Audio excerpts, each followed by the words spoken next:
It's the best of the week. I'm very tired today because I went to bed at like 2 o'clock in the morning. I was up late last night.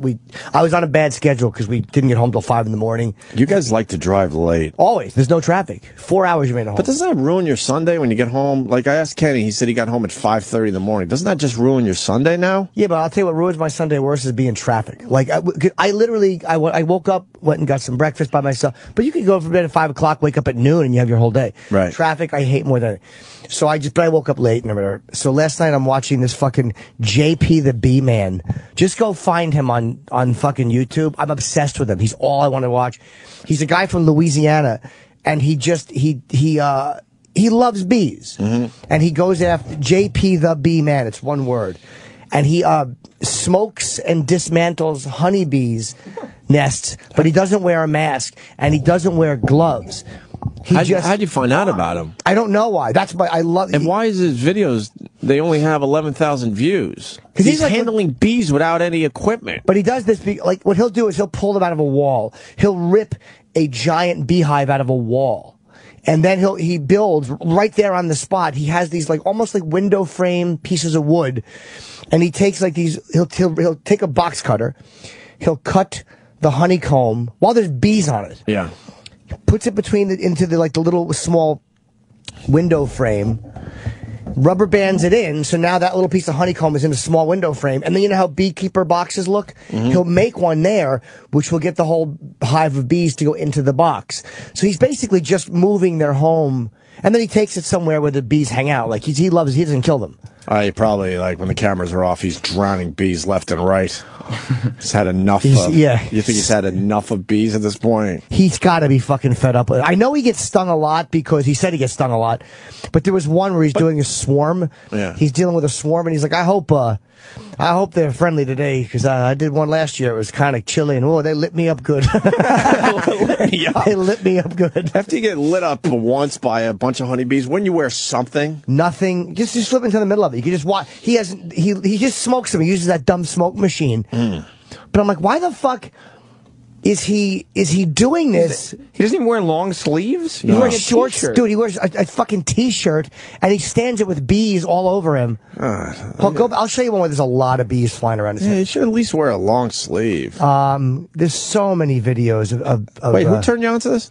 I just happened to be... you stumbled upon it. I was looking at beehives in houses I Googled. and this guy came up. I guess you could go on any of them. He was one of the better ones out there? Yeah. Let's try that one. Let's try to get him on the show then. In the tire. There's a tire full of bees. Folks, it's Tuesday, October 15th. I'm in River Ridge. He's sitting on a tire with there's a fucking swarm of bees on it. Like they're all right in there. On the other side of the levee. Can you pause this for a second? I just have a strange question. Why does he need to get the bees out of this tire? That obviously is in the middle of the woods or something. Half the tire is buried. It might be someone's property, or it might be that he harvests honeybees too. Like this is what he does for a living. He's a fucking guy who just gets bees. He removes them, but I'm guessing he brings them somewhere so they can survive. And like you can harvest. He eats the honey. He'll literally be pulling a piece off an active beehive, and he'll go, "That honey's good." A fucking psychopath, this guy. It must taste good, though. Oh, amazing. Fresh from the bee's asshole? Yeah. Where's it come out? I don't know. Asshole. You think that, really? I believe rectum. Is it we're just eating their shit? Delicious shit, yeah. We're eating bee shit. Yeah. Yep. Bees live a German porno. They eat pollen and they shit honey. Have you discovered honey and peanut butter sandwiches yet? No, sounds good. Oh, my goodness. No. Were you Elvis? It's like a fucking Elvis snack. Oh, my goodness. Why didn't I discover this years ago? And I enjoy a good peanut butter and jelly, let me tell you. I just noticed they got the jammies in the background, in the back office there. The Uncrustables or whatever? There's someone trying to, move into the Uncrustables territory, and I think they're called jammies, and they're in our machine back there. Oh. You don't peanut butter and jelly from the vending machine? No, I'm not Have you done it yet? No. You won't do that? Absolutely. You know, I'll bet loves peanut butter and jelly sandwiches. I'll bet once Florentine gets in here, I'm sure he'll be on your side. No, probably loves. I gotta ask I'm not too. I gotta ask him about Uncrustables. Thank you, Sam. Yeah, he'll probably. And jammies. I think that brand's called jammies in the bag. Just zip in the middle. Just see how many bees the guy has on it. Watch him sticking his hand in the tire. Is he afraid of getting stung? No. Like, I'm amazed. He wouldn't pull his shit with Japanese hornets, but the fact that this guy is just comfortable. I know honeybees are docile. I know that they're not fucking. But he's being an asshole by wearing short sleeves. Now he's like, kind of like, you know. You wear a hoodie. He's rubbing it in how cool he is. He just doesn't mind getting stung. There's no way you would wear a short sleeve shirt if you were dealing with honeybees. You would at least put on a long sleeve. But there's nothing nervous about this guy. I don't know how he does it. And I know where he's taking the bees. Where? To a future client. If you were this guy, wouldn't you take your bees and go, all right, this person's not home, I'm gonna fucking release the whole That's funny, yeah. And they'll be calling me within a week or two. Yeah, brings them to someone's house and puts them under an eave bed. Yeah, he's probably just dealing with the same fucking colony of bees for the last 10 years. He drives around for 3 hours and goes back when it's dark. Right. Well, he'll actually find the queen too. This guy, he's got a little thing clipped to his under his neck. It looks like like something you'd clip papers with, and he'll actually find the queen in that, make sure, and he'll go through, like, he'll pick these fucking things up and just play it while we're talking. And you don't have to have the volume on. He'll sift through the bees with his fingers and find the queen to make sure that he has the queen, so everyone will go there. But wouldn't that piss everybody off as you're yanking the queen out of the hive with your two fingers? I would imagine it doesn't make them happy. Yeah. But he doesn't give a fuck. Do you think he's ever thought to himself, maybe I should wear a turtleneck today? I don't know if he's ever. I really don't. He doesn't wear gloves. He wears short sleeve shirts and a hat. And he's from Louisiana. And there's one part at the end of the other one where just the father and son are enjoying some honey. It just made me so happy. He's like, nice. There's a father and son enjoying honey from their shed. Such an awful quote. He was just so happy with himself. Let's see this. Look at how many bees are on that tire. Wow-wee. And he doesn't even get the smoke on them. He just does it in the vicinity. And he's just brushing bees off. Yeah, this guy is. So what is he doing now? He's just reaching into this old tire. Yeah, he's just pulling out a fucking part of the nest. It's covered in bees. It's covered in bees. Part of the hive. He's wiping them off with his fingers. Piece of wood and a comb. And now he's picking bees off this thing because he's looking for the queen, I guess. Yeah, he's pulling honeycomb off the wood with bees on it. And he shakes them off like they're a nuisance. And then just throws it aside. How many stings do you think he's got at this point? Dude, it's got to be so many. No, like right now in this video. I don't know. I might just have to try to run them out. Oh, yeah, right now there's just a shot of the tire. I don't know what else there's a bunch of, there's just bees swarming. And, again, he'll do a little bit of the old fucking smoke machine. What? Why is it? Had the big run with the, why is it when we were growing up, all you had to do was step on a stick and these things attack you? And this guy is like flicking them and brushing them and yanking the hive apart. And he's not getting stung by it. He's literally been here a long time. Maybe we can. He reaches in, just you zip through. You can see him. He reaches into the tire where you can't see and just starts pulling the beehive out. Look at him. He's just reaching into an active beehive and pulling it apart. Jesus, look at all those bees. There's thousands of bees on the tire. You can't see this because it's radio. Yeah. And then he's turning it over. That's some honey right there, right? Yeah, well, he'll take a little taste. It looks like a nice honey sandwich he pulled out of there. Yeah, he's fucking just... I don't understand. There's a different mentality of person. Yeah. There's a different mentality of human being that can do this. They're just not afraid, like... She lays eggs in some. Oh, really? We don't have to leave all the... it's not that interesting to listen to. He's just kind of telling you what bees are like. Now he's pretty much, if you know what noodling is, he was just noodling. He was putting his whole arm into the tire, reaching around for part of the hive that he needs. I guess he's still searching for the queen. More often than not, bees hate it when you pull honeycomb out of their hive. Yeah, bees, one thing that bothers them is when they're in a nest and you rip the nest apart with your bare hands. Well, when you take your hand and reach into an old tire that is filled with bees like he just did... I wouldn't stand here and film this. I wouldn't fucking film this. Unbelievable. Now what is he... Oh, now here's how he gets them into the hive. He just takes like a fucking, a little scraper. A little spatula. A spatula, and he'll scrape bees off and then just scoop them out to the hive roughly. Like, go ahead, cocksuckers, in here. Go. And he does find the queen. There's probably 8,000 bees on this tire, and he does find the queen. Why does he have his Bluetooth in? Just in case someone calls who wants to talk. Isn't he a little too busy for a call right now? Why does he need his Bluetooth in? What does smoke do to bees? It It's got to be fucks some them kind up. of chemical. Fucks them up a little bit, but now they're swarming pretty good. Oh, yeah, maybe it is a chemical. I don't know why I didn't think Yeah, of it's that. not just smoke. And now he's taking out more parts of the hive with the honey. Look at that. He pulls a piece out. He shakes bees off it. And he's gonna fucking take it. I think he takes a taste of it here. Why is he just laughing and joking? I know he's having a good time. He's fucking. Yeah, you get some that all. Oh, he just didn't take a bite. He just took a bite out of an active beehive. Just look him up. I mean, oh my God, this is great. What's his name again? JP the bee. He's spraying some water on the other side of the tire to kind of get them to come towards him and towards the beehive. Right. But you'll watch this guy. You just can't not watch him because he's such a lovely man. At the end of this video, are most of those bees in his makeshift hive? Oh, yeah. Wow. You just go to the end of it if you want. You don't have to, again, it's not good to listen to. I just want people to go and watch it. I do want to see the one video where he gets a phone call and just has to stop and just, catch up with his buddy He edits or whatever. these. Look at how many bees are around him. He's sitting there with probably 500 bees circling him. Because it takes There he forever. goes. He found the queen. He's picking up the queen in a hair clip. Hair clip, yeah. Gotta. So I don't know how he knows. Why are you staring at it? If you got the queen bee, I think you're... It's a hair clip. It's right. not like I think you got to... And he'll bring it up to the camera and he'll show you the fucking queen bee.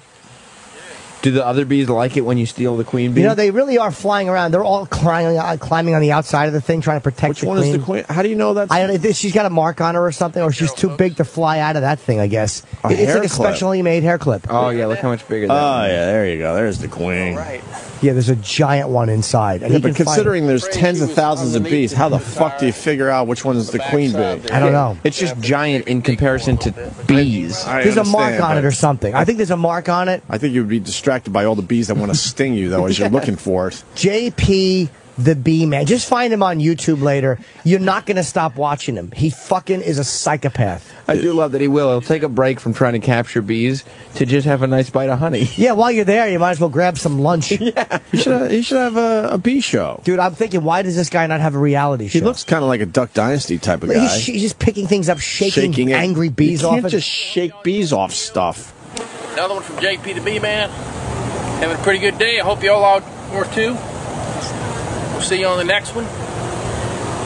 Till then, we're going to try to get these girls in there before it rains on us. And I'm looking right at a pretty rainbow. Look at that rainbow, Gary. He's a fucking whack job. That's nice, huh? But he should have a reality show because Show y'all, folks. every week The you'd rainbow want in there. Oh, yeah, there's the rainbow. every week you'd want to watch a guy rip apart beehives with his bare hands. Right. That's crazy. If you were surrounded by thousands and thousands of angry bees, would you be worried about the rain? I'm amazed how he's not flailing. Every video should end with him running away screaming, swatting himself. He should at least show you a few bee stings. Yeah, I guess he's been stung. But I told you in that one where he said that they really lit me up. Right. But that was the way he looks at getting stung by a lot of bees. But he said at one point, he's about to, in one of the videos I watched, he's about to rip off, this is all 1 in the morning, by the way, I'm watching. He's about to rip off a big piece of plywood where the nest is behind, where he knows is going to fucking really annoy them. And he tells the other people to get out of the room. Like, you might not want to stand here. He's like, I don't want you to get stung. He's like, I get stung all the time, so. His videos need a lot more views. This one only has 10,000 views. Yeah. Honeybee colony removed from a 100-year-old column on a house. Sometimes you just go to the middle and you can just watch him ripping them apart. It's just so entertaining. I don't need to watch the interview part. People are saying he's an asshole. Oh, why? We're going to find out, but first, Why, John. does he drown them all at the end? John in New Hampshire. Johnny. Hey, how's it going, guys? Hi, John. First time caller. I was just wanted to let you guys know that it's not their honey is not their shit. It's actually their vomit. Ew, is it really? All right, well, I was still right in the realm of German porn, though. I think I'd rather eat bee shit than bee vomit. Whatever, I'd come to either. Doesn't matter. All right, thanks, guys. If the vomit tastes like honey, I mean, maybe... Why haven't we harvested human vomit yet, then? If bee vomit is so delicious. Well, because humans don't vomit honey. But maybe we could, like, harvest it in such a way and filter it and stuff, and maybe that's our product. This is the guy that's pissed off at the bee man you just turned us on. Oh, okay. Dave in New Jersey. Go ahead, Dave. Hey, yeah, this guy's an asshole. Why? I mean, look, I work with bees a lot. Yeah, we don't always wear, like the full beekeeper suit. You don't wear that most times. But it after a while you get used to the stings. But to just rip your hand in there like that, he's just doing it for the show. You wear like a long sleeve shirt because if they get down into your shirt, oh man, that's when it really bugs you. Maybe, and dude, he's wearing like his shirt sleeve droops down. I guarantee you they're flying into his shirt. But do you really get used to the stings after a while? I mean, it doesn't hurt. Some people swell up more than others. Some people it's like a mosquito bite. It just depends on who you are. But the thing is, he doesn't swat at them. If you really swat at them, then they get angry. You asking about the smoke? What the smoke does is it makes them think that there's a fire. If the bees are in a tree and there's a fire, right, they eat as much honey as they can because they know that they're going to have to leave. They're going to have to go and swarm somewhere and find a new home. So they eat as much as they can so that the hive can live for a couple days till they find a new home. Wow. So all the bees get really full, and when they're full, they're kind of tired. They're not as aggressive. That's why you put the smoke in there. Is that what the smoke does? It makes them eat like a bunch of fat fucks? Yeah. Yeah, and then they just get kind of tired, and they're not as aggressive because they're all full. And the other thing is so that's why when he's ripping the hive apart, they're not attacking him because they're a little bit more mellow. Also, when you kill bees, when you swat at them, they release all kinds of chemicals that tell all their other bee friends, hey, this guy's being a dick. So he just tries to be pretty mellow about that stuff. But, depending on the hive, he was shaking bees off stuff. Yeah, he was shaking them off stuff. That can't make the bees happy. I guess he found out the right mix of smoke so that they're kind of chill with them. Right. But he's a dick. Yeah. Although he's just saying when he's looking for the queen only lives in certain places in the hive. She's down in one spot just laying eggs. That's all she does all day long is just lay eggs. So that's why he was down there looking for her. Well, there was one place though. In one of the hives I was watching, he ripped it. It was a fucking full wall-length beehive, and it was the top left corner, like one of the last pieces. He's just cutting them out with a box cutter, and to get them into those window frame shaped honeycombs or beehive combs that he makes, whatever you call them. Right. So she was in like the last place he looked in the hives. He went through the entire hive and finally found her. Amazing. That's crazy. How many times do you get stung doing that with one hive, do you think? I mean, look, it'll happen once or twice. You kind of get used to it, but I don't wear like the hat with the thing that goes over your face. You look stupid, and it's really hot. You wear like a button-down shirt. You can button the top collar, and you go get a pair of gloves for $5 at Home Depot. But actually, with the gloves, sometimes it's hard to get your tools and stuff if you got the gloves on. So you just get used to it. But once or twice is not a big deal. Okay. Thank you. Thank you, buddy. I got to cut your phone call short because we got JP on the line. We found him. Thank you, Dave. Bye-bye. Bye. JP, welcome to the Opie and Jim Norton show. Hey, good morning. How are you? Jimmy just discovered your videos on YouTube. Your account is JP the Bee Man. Yeah. That's my moniker, JP the Bee Man, yes. Sorry to call you so early. I was up till like at least 2 o'clock in the morning last night watching your videos. And why do you do those things? Well, I guess somebody has to do it, right? Right. And I like bees. You like them? And I like them, and we have a ton of them down here. So this is what I do, and people call me, and I gotta make a chaotic situation a better situation. So you just kind of get in there right amongst them, and you kind of just have to be the bee. Why did they ask you? Why do you wear no equipment, like no gloves, no mask, no nothing? Because I'm in southeast Louisiana, and it's hot for one thing. Okay, and the other thing is, I would take hot over getting stung a lot, though. Yeah. I would sweat my ass off to just make sure I'm not getting stung by bees. I understand. Sometimes you have to do that, but the equipment sometimes gets in your way. So I'd rather go without it. That way I can see what I'm doing. I can feel what I'm doing. That's why I don't wear gloves a lot of times. I've watched probably about 8 of your videos, and you didn't wear gloves in it. What is the average amount of times you get stung per nest? Anywhere from none to a couple to maybe 3 or 4. Oh, that's not that bad. That's it. No. You just the bees will tell you. They'll give you signals, So you just kind of have to be aware of what they're trying to tell you, and you'll keep your butt out of trouble most times. Wait, well, you gotta explain that. What kind of signals do they give? Well, they'll put out pheromones. They'll put out visual cues. They'll kind of headbutt you sometimes, fly around your face, and they're telling you, hey, back off. You know what I mean? So you have to observe that. If they're not really doing hardly anything at all, that they're really just chilled out bees. You pretty much do what you want. Just like the cat, you step on its tail, it's going to bite you. Right. But you're actually carving you're carving the hive with a box cutter. Like, how does it be? Look at that and go, all right, this guy's okay. Yeah, he's cool. Cutting our house in half. Right. Yeah. Well, they don't always enjoy that, but no, you use that smoker, and what the smoker does is it'll kind of mask their alarm pheromone they put out that actually smells a lot like bananas. And I'll use that smoker, and you can move the bees with it, and then it kind of keeps you out of trouble. And then I'll cut a little section of comb, and I'll take that out, and some of those younger bees are on that comb, and our hands put out warmth, and so the bees will kind of move out of the way from your fingers, and you're able to grab that comb and kind of transfer it over and do what you need to do. How old were you when you realized you weren't scared? Because I'm a flailing idiot. How old were you when you realized you weren't afraid of these things? Oh, man, since I've been in diapers, I've been turning over rocks and looking for bugs, So my family from a young age, they noticed that about me. And what about yellow jackets and hornets? I don't like them. Those things hurt. And you I like honeybees. You don't handle hornets the same way you handle honeybees? Not necessarily. I don't necessarily save yellow jackets. I'll be honest with you on that. Okay, you actually killed the nest. I'm not opposed to it, though.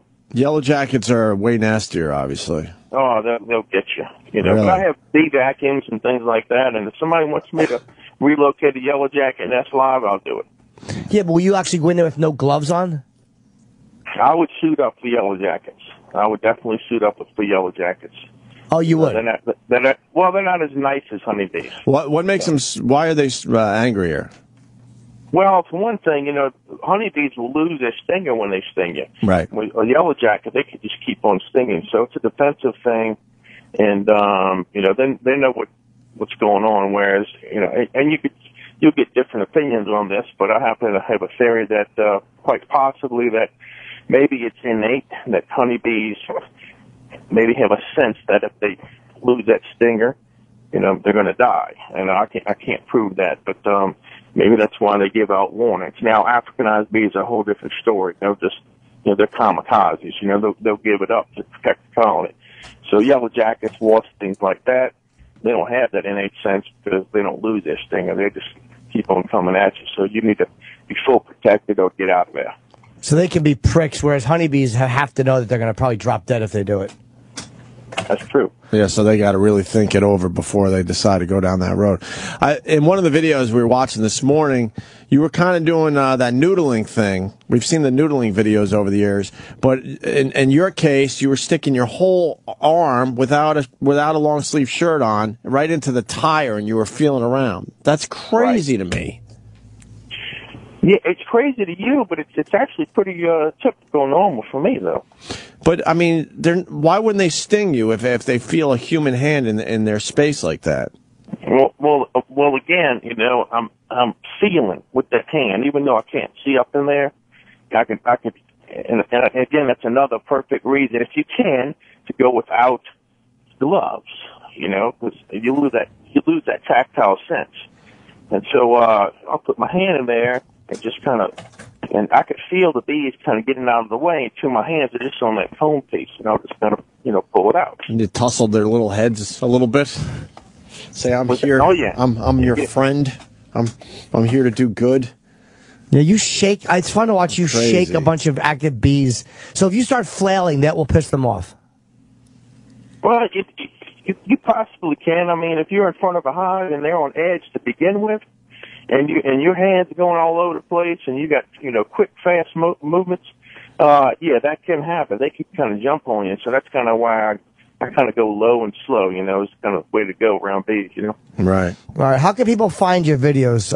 It's J the Bee Man. JP the Bee Man. JP the Bee Man on YouTube. JP the Bee Man. Yes. Yeah, JP the Bee Man. You can even just go on Google and probably type in JP the Bee Man. Something probably come up. Because I got quite a few on there. Have you ever thought of a reality show? Well, I'm sorry? Have you ever thought of a reality show? Because I would watch this if a guy who rips apart beehives with his bare hands. Well, there's been a lot of interest. So maybe one day, something will pop up. You never know. Yeah, you got to look for it, Your videos are entertaining. I'm going to watch a few more tonight. Thank you very much, buddy. John, if y'all have any other questions, just throw them my way. Y'all have a great day. All right, thanks a lot, JP. There he goes, right. JP the B-Man. Take care now. Bye-bye. Take care. Yeah, that's crazy. Well, I would have thought a lot more. I would have thought he got stung a lot. You explained it perfectly, but it still seems crazy to me. Yeah, it's a different mentality. Right. I don't know. Now I want to do it. Like, I want to just do it. I want to go with him once. Why don't we try to find someone locally? Just stand around some bees. Yeah. I have such a terror. It's a terror. I want to film you around some bees. Even when we had bees in the studio that day, those were honeybees, right? No, they were wasps. You sure? 100%. The guy They were brought wasps. That we let loose and stuff? Yes, there were wasps on his scrotum. I always thought they were just honeybees. No, they were wasps. That made it worse. Honeybees would be bad enough, but wasps can, like you said, continually stick. Just keep going and going and going. Well, all right.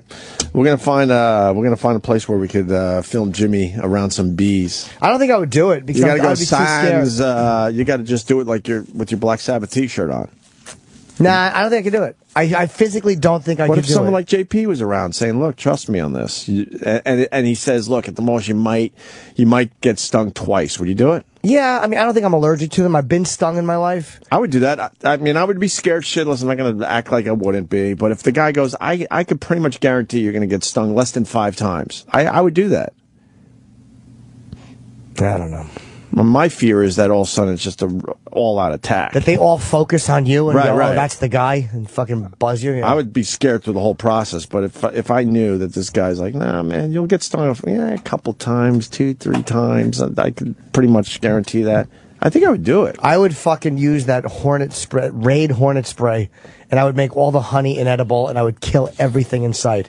There'd be like that soupy shit on the ground with a few bees with their one leg kicking, like the rest of them dead. Right. It'd be a fucking holocaust. You would just panic, right? I would panic and start a fire. You would start off nice, and then next thing you know, you're just finding a garden hose and whatever you could find. But he said they hover by your face. That's a whatever. And they bump into you. He said they pretty much even will bump into you a little bit, like, get away.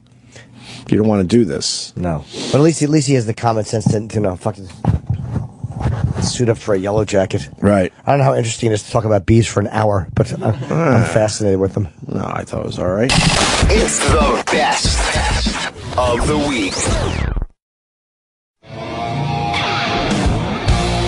It's the best of the week. I know I'm not the only one that all of a sudden something comes about in my day-to-day life, and I think immediately, what would Florentine think? So, it's got to be stuff like ketchup and selfies, and what are some of the other... something you would think that's corny. Cupcakes we've discussed with you already. Red velvet cupcakes especially. Desserts. Chick flicks, that type of thing. Those things that you're not sure, you're on the fence with, and you want to know what Florentine would think. Give us a call on some of those as well. What does Florentine think about pet apparel? Oh, like little hoodies for your dog or whatever? Yeah, we're taking your questions now because Florentine, we all kind of secretly want to impress you. We don't want to look, dare I say an old school term, but we don't want to look too faggy in front of you. What do you think of pet apparel? That came through my my I Twitter. got called that once. BP Lindsay, Lindsay. It sounds like I would totally despise it. Something like that. I have to admit I have a little gay dog. You do? Yeah. What kind? A little Yorkie that used to get dressed up. That doesn't anymore, but that has been. My mother will put a sweater on every once in a while. I'm like, I'm not a big fan, but it doesn't drive me crazy. So you're not. But I should hate it, absolutely. I think you should hate it. And if I get shit for it, I'll take it on, but I'm not going to get rid of my dog. I'm not going to take it personally. Right. All right. Yeah, it looks like that one. Jim's met the dog before. I did like the dog, much to my chagrin. J Nene ROX rocks on the Twitter. Ask Mr. Jim Florentine, that's your Twitter, what he thinks about pairing beers with meal courses like wine. Are people really doing this now? They're picking the beer depending on what they eat? I used to be a big wine guy, and I never did that.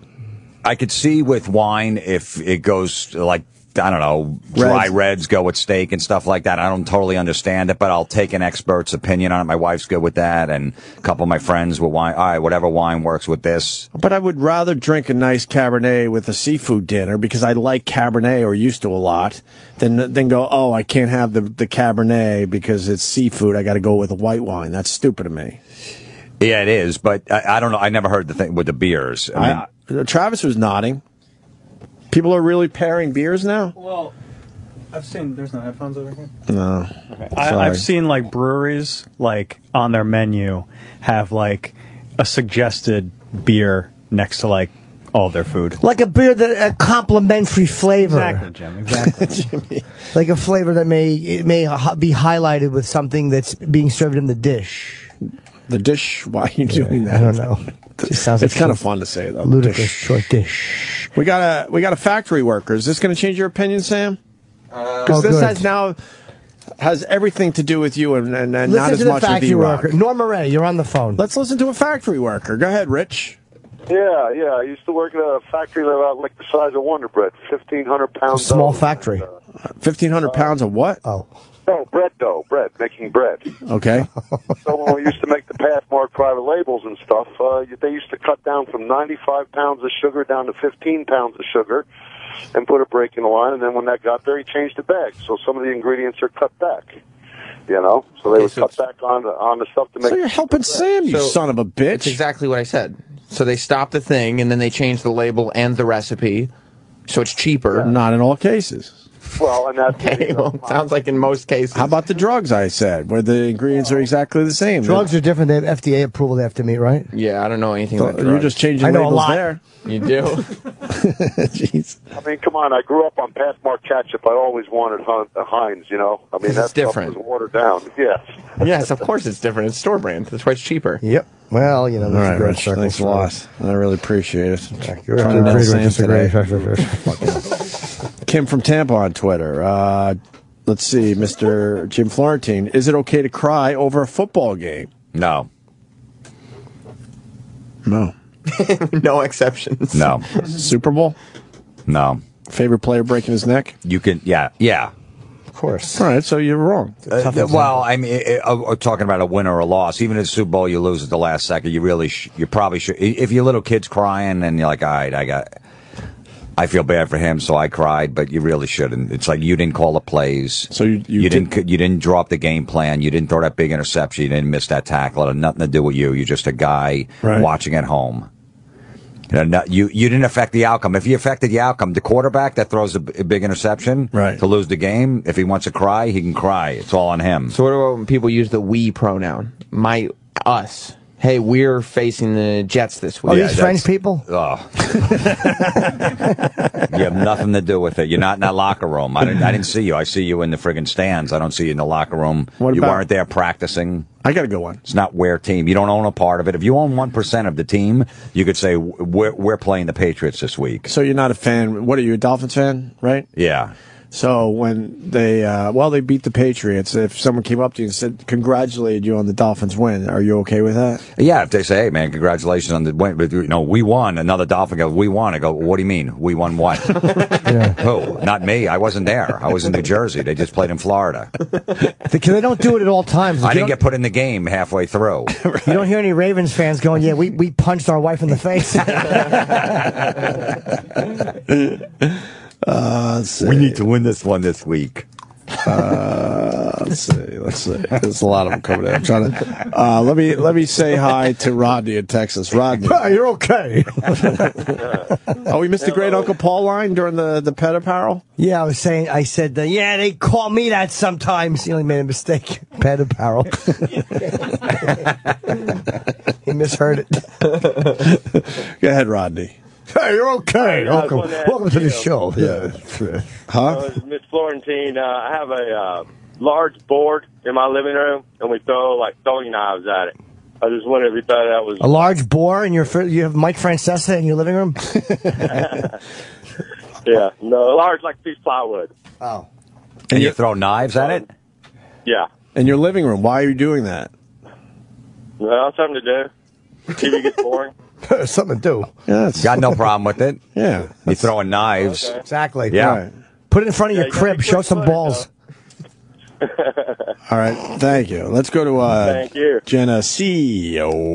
It's Colin. Colin and Geneseo. Yeah, what does Florentine think of all the Derek Jeter bullshit going on? Yeah, I wasn't really following it, but my buddy Chuck yesterday's like, you got to do a podcast on this Derek Jeter shit. You know, why is it shit? Well, they're milking it. I mean, but look, the Yankees aren't drawing what they used to, so they're trying to get anybody in that stadium to pay as much as they can.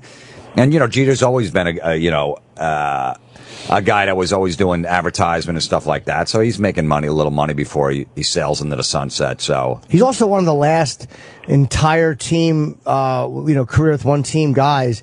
His number's going to be retired. Mm-hmm. He's the best shortstop the Yankees have ever had in their organization. I can't think of any better shortstops in history. No, I'm fine than with Derek Jeter. Yeah, he's one of the best players. You got of all Michael time. Jordan to come out, and then there's never been a scandal with Jeter. Never. He's always been a good dude, and you know he's a great player, Mr. Clutch. So it didn't really. I haven't really been following it, but it doesn't really bother me that much. All right. What about Jordan crying when he was walking out onto the field yesterday? Did Jordan cry? He was crying when he was in the dugout. I didn't see that. Who was crying? Jordan. Jordan was before he went out with Jeter. Maybe it reminded him of his days coming. Maybe it reminded his Oh, career. his Yeah, maybe it reminded his career, and he started crying. He's like, "What did I do? I wasted a year of basketball." What an idiot! You know how many more points I could have scored? Right. We're kind of looking for Florentine's approval on things, so this is your time, because I see everyone on Twitter. You know, they come my way from time to time, and we're all thinking, what would Florentine think? So, Gabe, what do you got? Jim, I'm 38 years old, and I still dress up for Halloween, and I don't have kids. What do you think? Well, are you a child molester? Well, are you going to like a Halloween party with a bunch of adults, maybe trying to bang a chick? No, I'm married, and a lot of people come to my house. All adults. They usually all dress up. We drink beer, watch movies, you know. Before we throw him under the bus, why don't we at least ask him what his last Halloween costume was? Yeah, what was it? I wore a dirty pair of overalls and a face mask, and I carried like a big fake-looking knife. It was nothing really. It had the name Danny on the overall. Danny? Yeah. Why? Why not? This is the bit right here. It's coming alive now, finally. Why would you go with such a hack costume? It's all I had. There's nothing like clever about it. Maybe something that's in the news where you think you could flip it a little bit and make people go, oh, I see. I provided a huge house and lots of beer for a lot of people to come over. You could do that without wearing costumes. Especially because it's your house. But now, was your wife's friends, like, are they hot and they were wearing, like, these skimpy outfits? Yeah.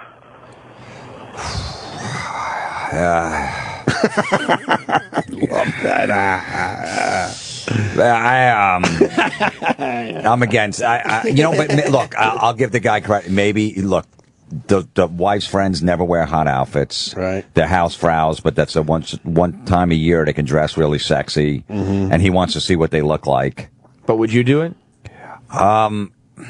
The last time I wore a Halloween outfit, it was when the OJ case was in the news, and I went as OJ. I got an OJ mask, and Beautiful. I wore a white T-shirt with blood all over it. Right. And then, and then the next year I went as a used tampon. That's all right. I put bloody tampons all over my head and all over my shirt and walked around with blood all over me. I actually, I took a bunch of floor tiles and put ketchup on them, and then just went as their walkway. What about when you did the OJ thing, were you the only one at the party? Yeah, everyone was pissed. Because nothing... They were fucking pissed that I did that, yeah. Nothing worse than going to a Halloween party where you see 10 people dressed because they thought they would be the only ones coming up with this nobody did. Clever idea. It was a school teacher that I dated, and none of them were even going to go there or even think about that. And I wouldn't take the OJ mask off the whole fucking party either. Beautiful. Beautiful. All right, how about this? Luke using force on Twitter looks like. Mr. Jim Florentine. That's Florentine's Twitter. Mr. Jim Florentine. Do you like the booming business of energy drinks? Where you at with energy drinks? Gotta have energy. I'm not. It's all right. I have no problem with it. None? Yeah, because if you don't drink coffee, you're drinking energy What drinks. about them all of a sudden coming up with like the acai? The acai berry, and then everything has to have the acai berry. I don't mind that either. The one that drives me nuts is the fucking Coca-Cola cans with the names on it. Oh, those are awful. Yeah, what is that about? I don't know. Yeah, but you know what? As a kid, you want to have your kids, your Luke, and you're 16. You want to go find a fucking can that says Luke on it. But when you get these housefraus putting on Facebook, Deirdre, whatever the fuck, and they're taking a picture of it, and you're fucking 42. Stop. I bought a Diet Coke yesterday. It said, have a Diet Coke with Mengele. I was like, that's inappropriate. But what happens to the names that don't sell well? These stores are stuck with a whole bunch of Luke.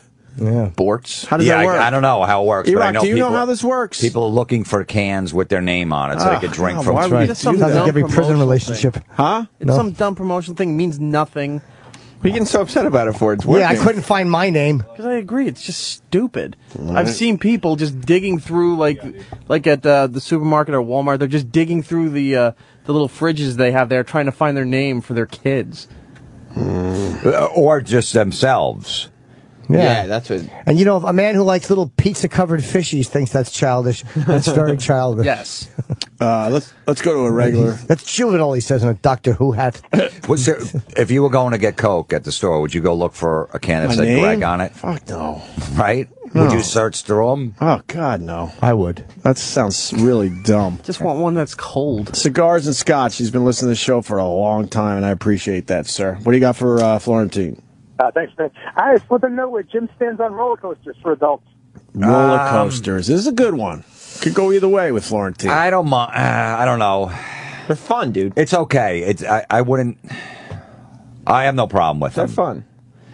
I wouldn't go that far, but that's look. If people are into it, they like to be You don't think a scared. roller coaster's fun? They're all right. I've gone on with my son, the little ones. Not he'll go on a bigger one. I'll go with him, but I'm not a big fan anymore. But I get the attraction to it. I get the appeal. It's a rush. All right. Yeah. Let me do a couple more. Let's see. Oh, fanny packs. That's an obvious one. Although Joe Rogan wears a fanny pack, so they're coming back. Be careful. I'm a big fucking fanny pack guy. Kenny likes a fanny pack. Sure he does. I never wore one before. I would never wear a fanny pack. Beats your pockets beautiful. But having your pockets full on a plane sucks dick. I like a nice empty pocket. I like to play some pocket pool. How do you get laid? Yeah, that's tough How to do you get. How do you get laid? I pull the money out of my fanny pack Like and I a hand it to her. fucking That's Batman belt buckle, a fucking bat, whatever the hell he wears. Robert Kelly, whatever Kelly has, that fucking belt he wears is worse than a fanny pack. What was it called? Yeah, bandolier. Fan belt? Yeah. The bandolier is rough, even rougher. Oh, that bandolier was a fucking bust. At least with the fanny pack, you can move it to the side, maybe try to hide it a little bit. Guys that wear a fanny pack right out front, that's brave. That dude, you spin it around, you got your keys, boom, you got a pen. I used it. It was really It difficult sucked. to use. It was. The bandolier, he made me use one when we went to Vegas. And, it sucked. I never used it again. You gotta be a big guy to pull off the bandolier. I hate guess the that's- bandolier. You gotta be a like large man. hanging off me like a weight and everything. Right. Nothing was convenient. When you spun it around to get something, the stuff would fall out of the other pocket. Yeah, it was awful. It's the worst thing I've ever had. Yeah. Sam. Yeah. ZR Beggs on the Twitter. Wisconsin's largest carrot producer here. Each company we... Hey. What the fuck? We're talking labels. Right. Each company we sell to will process same carrots under multiple labels. You can't put ingredients in carrots. Yeah, you can. Face. I'm talking about things that you can change the recipe on. What about cartoon marathons for adults? Brutal. E-Rock just went through The Simpsons. Yeah, what about The Simpsons? That's not an exception? Never saw 1 second of The Simpsons. Not That's good? actually a good show. I haven't watched either. No? Family Guy, never saw anything. I don't despise them. I'm sure they're good. I'm sure they're well written. You can get away with a lot more in a cartoon. What about South I get Park? it. Never saw 1 second of it. Wow. What about... Okay, we got one. Beavis and Butthead was the last cartoon I watched. You can watch that as an adult, though, right? Yeah, because I like that one, so I'll admit that I did. You don't really go South Park. South Park was the ones I've seen have been very fun. I love what they do. You know, you see stuff that really taking chances, making fun of Muslims and shit like that. When it was so, I get what they're doing. You can go, but I just don't. I can't sit there and watch a cartoon. Beavis and Butthead, I'll tell you right now, was never a fan when they weren't watching videos. That other crap, for the most part, I hated. Yeah, I wanted them to just get back to them in their fucking living room. Even the stuff in the living room before they start watching the videos was cool too. Yeah, I hated all that other nonsense to just. And then it came back a couple years ago, and I was just like, it just didn't work. Not the same for me. Right? Bill in Kentucky, we got time for just maybe one or two more here. Oh, well, there's another good one coming on the phones, but first, Bill, go ahead. Hello, Bill. Hey, I wanted to ask Mr. Florentine what he thought about the fappening and all the celebrity news being leaked. What is it? Are you a fan of the fappening? What is that? Like the new word for jerking off? Yeah, terrible. Why? Celebrity photos were leaked, and then everyone was into the fappening. Yeah, well, look, who leaked them? That's like a nerd fucking term that was on those wherever those. Pictures were leaked. Yeah, it was. They leaked on 4chan, and then Reddit was the big starter of the fappening. I think. Right. Yeah. So they just came up with that goofy term. You don't call jerking off fappening. No, I don't like that either. No, it's fucking awful. But what's it? I mean, jerking off is just a. That's the one we use. That's a slang term. Yeah, but you don't need fappening is cutesy. Well, you're fapping. What Instead of is jerking. what is fapping? It's like fap. That's the sound it makes. Fap, fap, fap, fap, fap, fap, fap. Mine doesn't make any sound. It doesn't. I don't know what's going on with your dick, but mine doesn't make any sound. There's no fapping going on. You know, you use the moisturizer and you start. I do use the moisturizer, but I don't use a lot. You don't want too much on. Like it doesn't make a sound. Just a little dab. I'm a fan of the dry jerk. No. Yeah, I like come on, the you got to dry preserve I it. go with the dry jerk. I wish I didn't dry jerk. But when I jerk off, it's like a fucking violent homicide being committed. Jesus. Yeah, my dick has no sensitivity at all. It's terrible. You're just punching it. JR. Yeah, it's beaten up. What do you got, JR? It's my cock's nickname, by the way. Hey. Jimmy, where are you at with grown men playing frisbee in the park? Terrible. Do they even make frisbees anymore? Where the fuck would you find one? On eBay? But what if they're on an ultimate team? What is? I don't even know what that is. Ultimate frisbee. No, seriously, where do you even buy a frisbee anymore? You don't play ultimate where you move up the field and you throw it, and if no, you catch it, then you got to stop. I don't like and having throw a it to catch. somebody else. I'll have a catch with my son. I don't like when I'm at a tailgating at a football game and people are throwing a football. Ooh, I don't. You and Norton wouldn't go to the park and have a catch? No, we've been friends for a long time. We never had a catch. Not at all. I don't think he even owns a mitt. The best part of it is you just saying terrible. Why is it terrible? Throw frisbee. Seriously, a frisbee. Hey, you want to go to a park and throw a frisbee? Get a little exercise. You run after a little bit. I'll just go to the gym if I want to exercise. Okay. I can walk out my door and go take a run if I want to exercise. What if some of your friends were like, we're having a man day, no wives, we're going to go to the park and toss the football around? That's not a man day. That's fucking Sam. What's his face? Michael Sam would say that to his friends. What is that? It's a frisbee. Yes. There you go. For you. He wanted to throw it at Denny, but then he also didn't want to throw a frisbee. Danny loves swag. So what does it say on the frisbee? I know he didn't buy it. It's a Asbury Jukes, Southside Johnny Asbury Jukes frisbee. Frisbee. Why are you keeping that? They got a new album out. Well, they had a new album, and that was a promo piece. No one cares about it. Promo The Asbury Jukes or whatever. Asbury Jukes. I don't need the frisbee. Maybe your son would like Oh, forget it. Now that okay. My son would he's 4 and he'd be like, Dad, get this out of the house. Shopping bags. Bringing your shopping bag to the grocery store. You see those people. If they're trying to save the environment. If they're trying to save the environment, which it's really not. You get a nickel a bag, though, in some places. All right.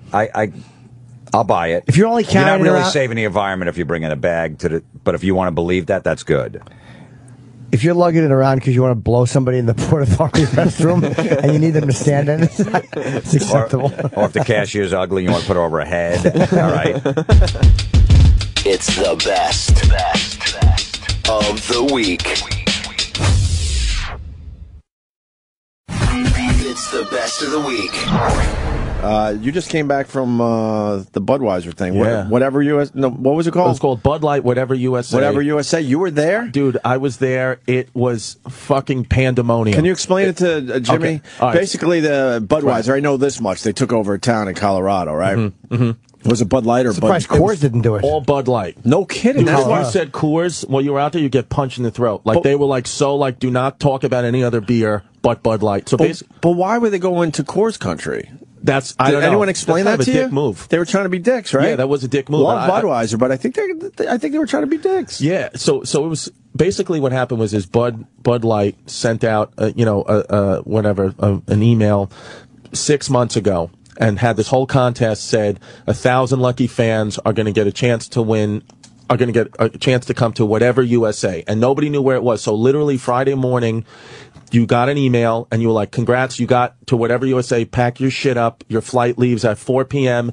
And Bud Light bought out planes, buses, trains, so these people had no idea where they were going. In the airport, the board said whatever USA. That's where you're going. The pilot would say welcome to whatever USA. People had no clue what the hell was going on. And we can't even get a bumper sticker made. I know. The promotional budget of Budweiser, my God. And it was like crazy. So Crested Butte is like a town like nestled in the Rocky Mountains. Like it's like an hour flight from Denver.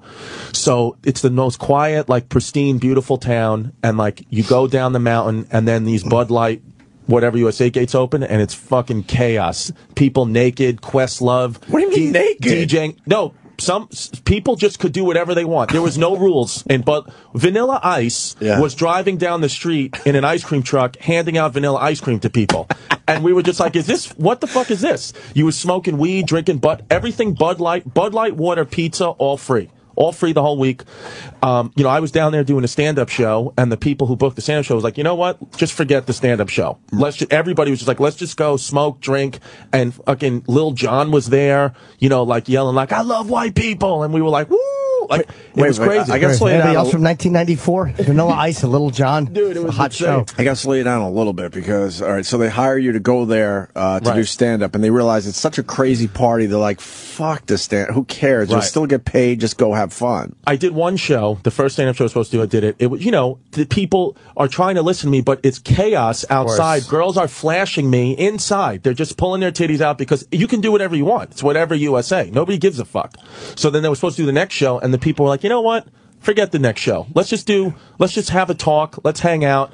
It doesn't matter. Bud Light's happy. They're happy. Everyone's here. Nobody cares. How do they get this past the townspeople? Okay, so the thing was, the media made it seem as if the town was really upset that Bud Light was coming in. That wasn't the truth at all. These people the town got a substantial amount of money to have this event. It was for how long? It was from Friday at 5 p.m. to Sunday at 3 p.m. Okay. So so it was a short event. The city, the town.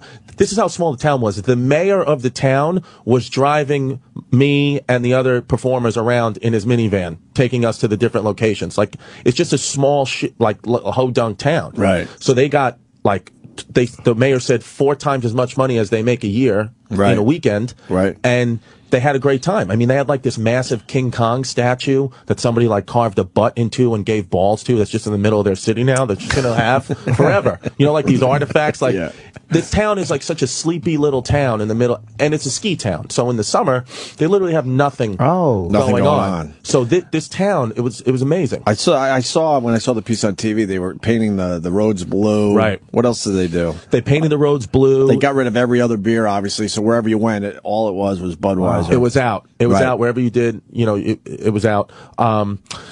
Every restaurant, participated. So because you got these wristbands and everything was free. So you went into a restaurant, they had a specific Bud Light menu. You get Bud Light, any type of fountain soda and water, that's all free. And then whatever food that restaurant served, they had a list of items that you could pick, and it was just all free. They put, hot tubs and sand in the middle of the street. They made like a beach. They had people getting shot out of cannons, human bowling, bacon making classes, everyone smoking pot, people just taking their clothes off, and, the cops are basically just giving you a high five. Like, yeah, it's whatever USA. Where'd you sleep? We slept, outside the confines of whatever you would say, because only 3-block radius was where the hotels were and where the houses where the performers stayed. So I stayed in some lodge cabin that was, Yeah, they didn't give you a hotel? I don't know. Because the contestants, I can imagine they only have one hotel. Yeah. Because they were saying, the mayor was saying that there's never been more than like at the height of their peak ski season was 2,000 people would ever be in this town. Right. There was 5,000 people there for whatever USA. Why didn't Budweiser pick Ferguson for this? They should have. Want to talk about whatever? Yes, they have to call it whatever, motherfucker. Right. Dude, it was so funny. Vanilla Ice starts performing, right? And he plays Go Ninja, Go Ninja, Go. And then he plays Ice Ice Baby. Oh, he did play it. Yeah, and then we were like, I think people were wondering if he was going to play that one or not. Yeah, he played Ice Ice Baby, okay. and the whole town was there. Yeah. And then after that's done, he goes, I want you guys to hear my new stuff. And we were like, fuck you, dude. We were like, I don't care about anything else. And people were literally walking away. And then, like, he would try to do one of his new songs, and we would just go, din, din, din, din, din. Oh, no. Like, in the middle of his, we were like heckling his songs. And then he was like, you just want me to play Ice Ice Baby one more time? We were like, yeah. And then he just played it again, and then the town exploded. Humiliating. Nah. We love Vanilla Ice. He's That been sucks, in though. here. Yeah. It does suck, because he would like another song. Yeah, that you people want to could do something appreciate. else. He's the coolest guy. You know, I got a chance He's to talk- really cool. Fucking the man. And he, like, just to hand out vanilla ice cream, he was like, how great is my life, man? I was like, you have the best life. Right. Yeah, and I mean, and people loved it. I mean, people love him, you know? I love him. It was great. That sounds like a blast. Dude, it was so much. Lil Jon just was on the DJ booth just yelling like, white people scream. Like, how many white people were there? It was literally 95% white people. So how did Budweiser pull that off? Dude, I don't even know, bro. Bud Light event. Bud Light event. That's mostly white Bud drinkers, probably. Black people don't drink as Bud as much. A Budweiser contest. Yeah. It was a lot of whites. How'd they keep this a big secret, too, where everything was being shipped in and all this stuff? That's pretty impressive. I think some people knew. Some people definitely knew. Like, if you Googled or, did your research, you could find out where that, like, I knew, the performers knew the day before that we were going to Crested Butte. And there was an article that leaked on NBC News saying it. But a lot of these people were saying, like, we didn't want to know, as if, like, they were pregnant. They were like, I don't want to know. Right, I don't want to know what city I'm going to. I want to be surprised. Probably could have done Google Earth and just looked for the blue. That's it. Yeah, you would have seen it. Yeah. But, yeah, I mean, they had, like, these I can't believe you went, rhinos. because I saw this on TV. I'm like, that looks cool as hell. Dude, it was so much fun. It was like, because like you go into this, when we went up to where their house were and their hotels were, it's like so quiet, beautiful skies. You see eagles, and then like you get into this town and it's just the eagles are dead. This fucking things are blowing up. People getting shot out of cannons. They had bombs that you would throw up and it would explode like into Skittles or some type of candy, and you would just get hit in the face with candy. It was like, woo! Like everybody, like you could get your nipples pierced. Like people were. My manager is like a guy in his late 40s, lost his fucking mind. Right. And was just like, they had this weed out there called Death Becomes Her, and we were like, what the fuck is this? And they said the guy, they named it that because somebody smoked it, and they started reciting lines from that play, Death Becomes Her. They had this other one called Oh Shit, where you just smoke it and you're like, fucking oh shit, it's crazy. They had weed juice. They had, everything, anything that you could eat had some type of weed in it because it's all legal in Colorado. So it was weed and Budweiser. Casey and the Sunshine Band showed up and started playing, and we were like, holy shit. Casey was like, literally like disheveled on the side of the road after his concert. We were like, holy shit, dude, you're gonna die? How rank? Dude, it was sick shit. It was sick. Now it's time for Casey and the Sunshine Band. When they What came the out, fuck? but we were so fucked up that people were like, all right, do it. Right. No one has cared about these guys forever. And their band is like 35 people deep. I was like, do you guys make any money on this? Or you just have to... Right. Yeah. But Casey, Is Casey still in the band though? He was a lot of these old bands, they're all done and dead, but they continue with the name. Dude, I like him, but I mean, he's bloated, just like shuffling around the stage. He probably stayed on stage for about 2 hours. And we were like, all right, we have enough. Show. Yeah. No, I mean, he was playing everybody else's song. He's played his own songs. I mean, it was awesome. What Casey and the Sunshine Band songs they do? What they did, is this is one of their songs, right? Yeah, they did this. They did, they did like the big, I don't know. They did their songs. Because they would say, this one's one of ours. Because we were, a lot of people don't really, it was such a young crowd that people were like, this is great, but we don't know. They didn't know Casey and the Sunshine Band? We knew the songs, but we didn't know which ones was theirs and which ones weren't. Yeah, this is one right here. Did they know this one? They played it. Yeah, this is what they opened with. That's of course. Oh, they opened with it. That's pretty cool. Yeah, they opened. No, they played all the hits, and Casey was cool. He was like, I probably, one of your mothers probably had a baby to this song, or one of you motherfuckers was probably born to this song, and it was fun. Yeah, it was cool.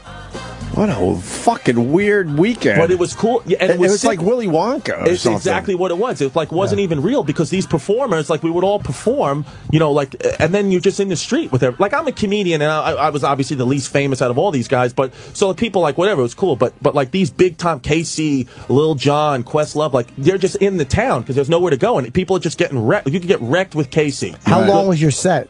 30 minutes. You did 30? I did. I powered through 30. Wow. I mean, literally. But no one cared. Nobody cared. Somebody threw one of those candy bombs at me. It was Were you indoors or outdoors? Indoors. Thank God, indoors. Because the first initial plan was outdoors. Oh, no. I had to go up on the same stage. There was 1,000 people there. It's just in the middle of the street. And I was like, this is going to be a disaster. And then at the last minute, thank God, they said, you know what, we're going to put you in a small theater. Yeah. And they did that. And I mean, the show was as good as it could be. A lot of crowd work, a lot of fucking whatever they wanted to hear.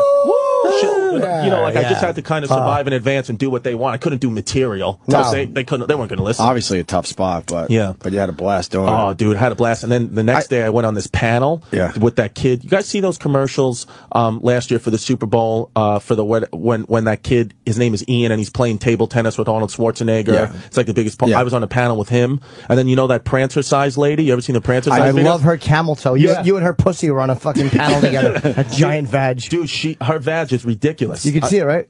That's the first thing you notice is her prancer-sizing pussy. That's the first thing I saw. They had her prancer-sizing down Main Street. Right, that's what she did. I saw that on TV, too. Yeah, she prancer-sized down Main Street, and people are yelling, nice pussy. I swear to God, because everyone's just wasted. When I saw that video, I was thinking to myself, how much is it going to cost? How much does it cost you to get the prancer-sizing lady? $30. That's the exact same thing I thought. No, I was thinking... And how many gigs does she get a year? Yeah.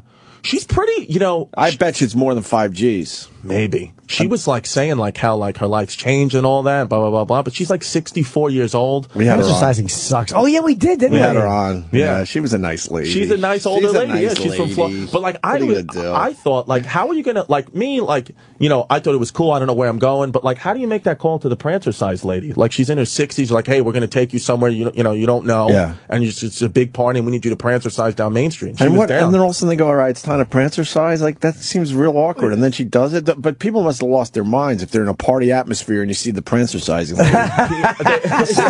Seriously, that's all it takes. You would lose your mind, right? Absolutely. I think that's why they prancer-size with her? Yeah, everybody did. But they're yelling about her pussy? No, people off the side of the road were yelling the funniest shit about her pussy. Like in the middle, Vanilla Ice. Everybody's having a great time, but because everyone's drunk, they were like, "Fuck you, Vanilla Ice." Everybody, any performer got heckled. They got heckled. For me, I did a joke that bombed, and you got a little dick, and I was like, that doesn't even make sense. Yeah. But it didn't matter because the weed was free, the beer was free, dude, and it was a corporate gig, the so I got paid well. lady. Yeah. It was. It's amazing a corporation would do that because corporations are so paranoid. That's ballsy by Bud Light, man, or by Budweiser. They were saying, Bud Light was saying, as long as nobody died or anything happened, it was a good event, and it was a good event. Dumb question probably, but what did Budweiser get out of this? Because I didn't see a lot of media coverage. I saw the one piece on TV. Yeah. That part, I don't know. Were they hoping that other places were going to pick it up? Or maybe they did and I just didn't see it? I don't know. I think it was just a big promotional thing for them, just to Bud Light, just, everywhere. They filmed a lot. I think one of the main things they did is everything that they filmed this entire event. So I think the next commercials that you're going to see for the next year for Bud Light are all from this event. Gotcha. So I think maybe that's something. Then they do it again and charge for it? Probably. Do they make it an event? I don't think they need to charge. Maybe not. They're so big. They just want to make sure they keep the brand, Is this a way to get younger people to drink it, you think?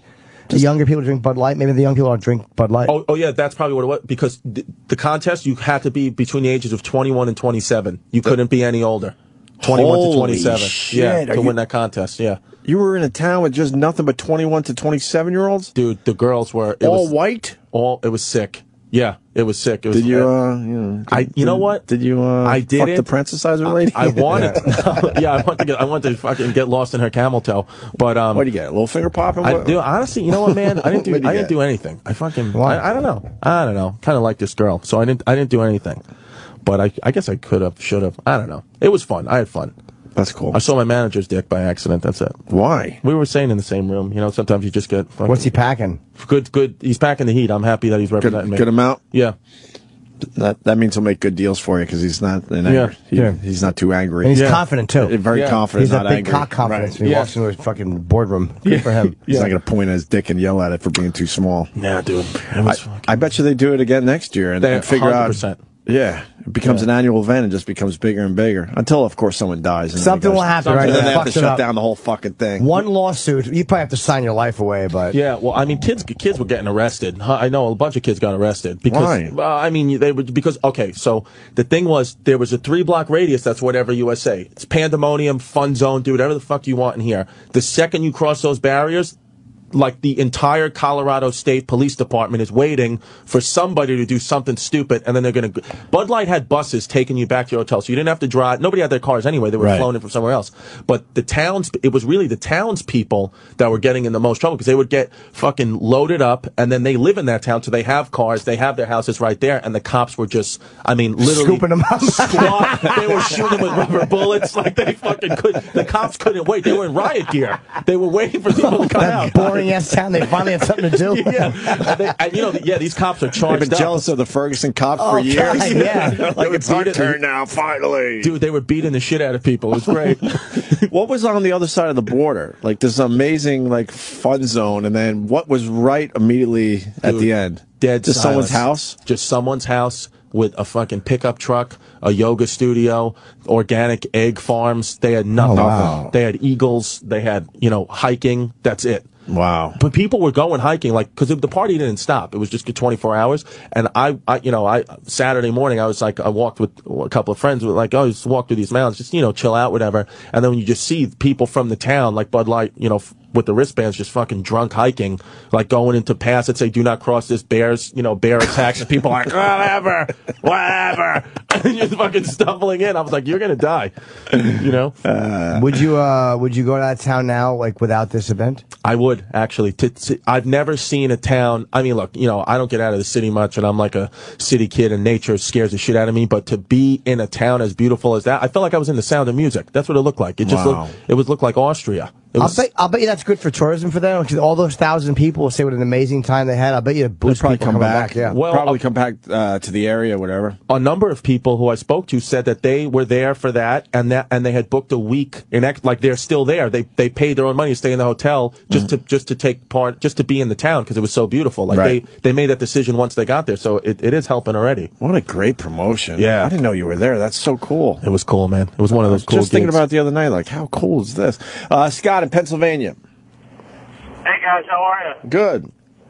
Hey, basically, Bud has an advertising budget 4 times of what Miller Coors has, and they're the next largest brewer in the country. So they do this a lot. They buy a lot of ski resort towns, maybe not to this extent, but like if you go to Killington, Vermont, they pump so much money in advertising during the busy season that that's all you can get is either the local brews and Bud Light. That's about all you can get on the mountain most of the time. Right. Yeah, we know they have a huge advertising budget, that's for sure. Yeah. And now they're doing something kind of cool in here. Yeah, it even trickles down into the small restaurants because that's where I had the experience with it. And they can just basically buy whatever they want, and that's how they can push a lot of the other companies out of the restaurants and stuff too. Right. Okay. Well, then they picked a small town, so they didn't have to, strong arm too many local unions businesses and stuff. Yeah. You know what I mean? Yeah. You're gonna be serving Bud this weekend. You understand that, sir, don't you? Thank you, Scott. You can turn down that kind of money. Thanks, guys. All right. Sarah from Buffalo. She's a good egg on Twitter. One of the good ones. There's not many good ones, but Sarah certainly is a good one. She just gave me a picture gallery from the event from USA Today. Did you see the huge monster truck with the 20 fucking foot wheels? Everything. Yeah, they had a massive King Kong. Did you see the people that... You didn't tell me about them hanging out on the roofs. Oh, yeah, those people. Holy fuck. There's a picture. They're just partying and hanging out on the roof. Those must have been the residents. Parades. Blue horses. You didn't tell me about the blue horses. Blue horses, yeah. People would go... some of the shit... I think Peter would have a problem with the blue horse. Who did that? Right. Just white girls love blue horses. Very good. Sorry. This isn't in Seattle. How do they paint the horses blue? I don't know. They just they were spray painting live animals. They probably just said, fuck it. I don't even think that was part of the event. I think that was probably some drunk fuck that spray paint. It was like, I'm just going to paint this horse. You got the fire breathers. Yeah, those guys were sick. I'm making sure I think you covered it really well, actually. What else did they have? I think you nailed it. A lot of blue. A lot of blue. Everything was blue. I mean, they had oxygen tanks there because what happened, what the townspeople were a little scared of is because you were 9,000 feet above sea level, you get fucked up really quick. So people were getting drunk twice as quick as they normally would because, everything's messed up with the altitude. Right. So that's why they had water and oxygen wherever you go. But by the end of the weekend, I mean, they had painted those oxygen tanks blue. People were throwing oxygen tanks. There was vomit everywhere, but it was great. I don't think Budweiser wants you to tell the people there was vomit everywhere. Oh yeah, my bad. I didn't see that. I mean, I did thought Budweiser hire you or was it Comedy Central? A Bud Light, yeah. Bud hired you? Yeah.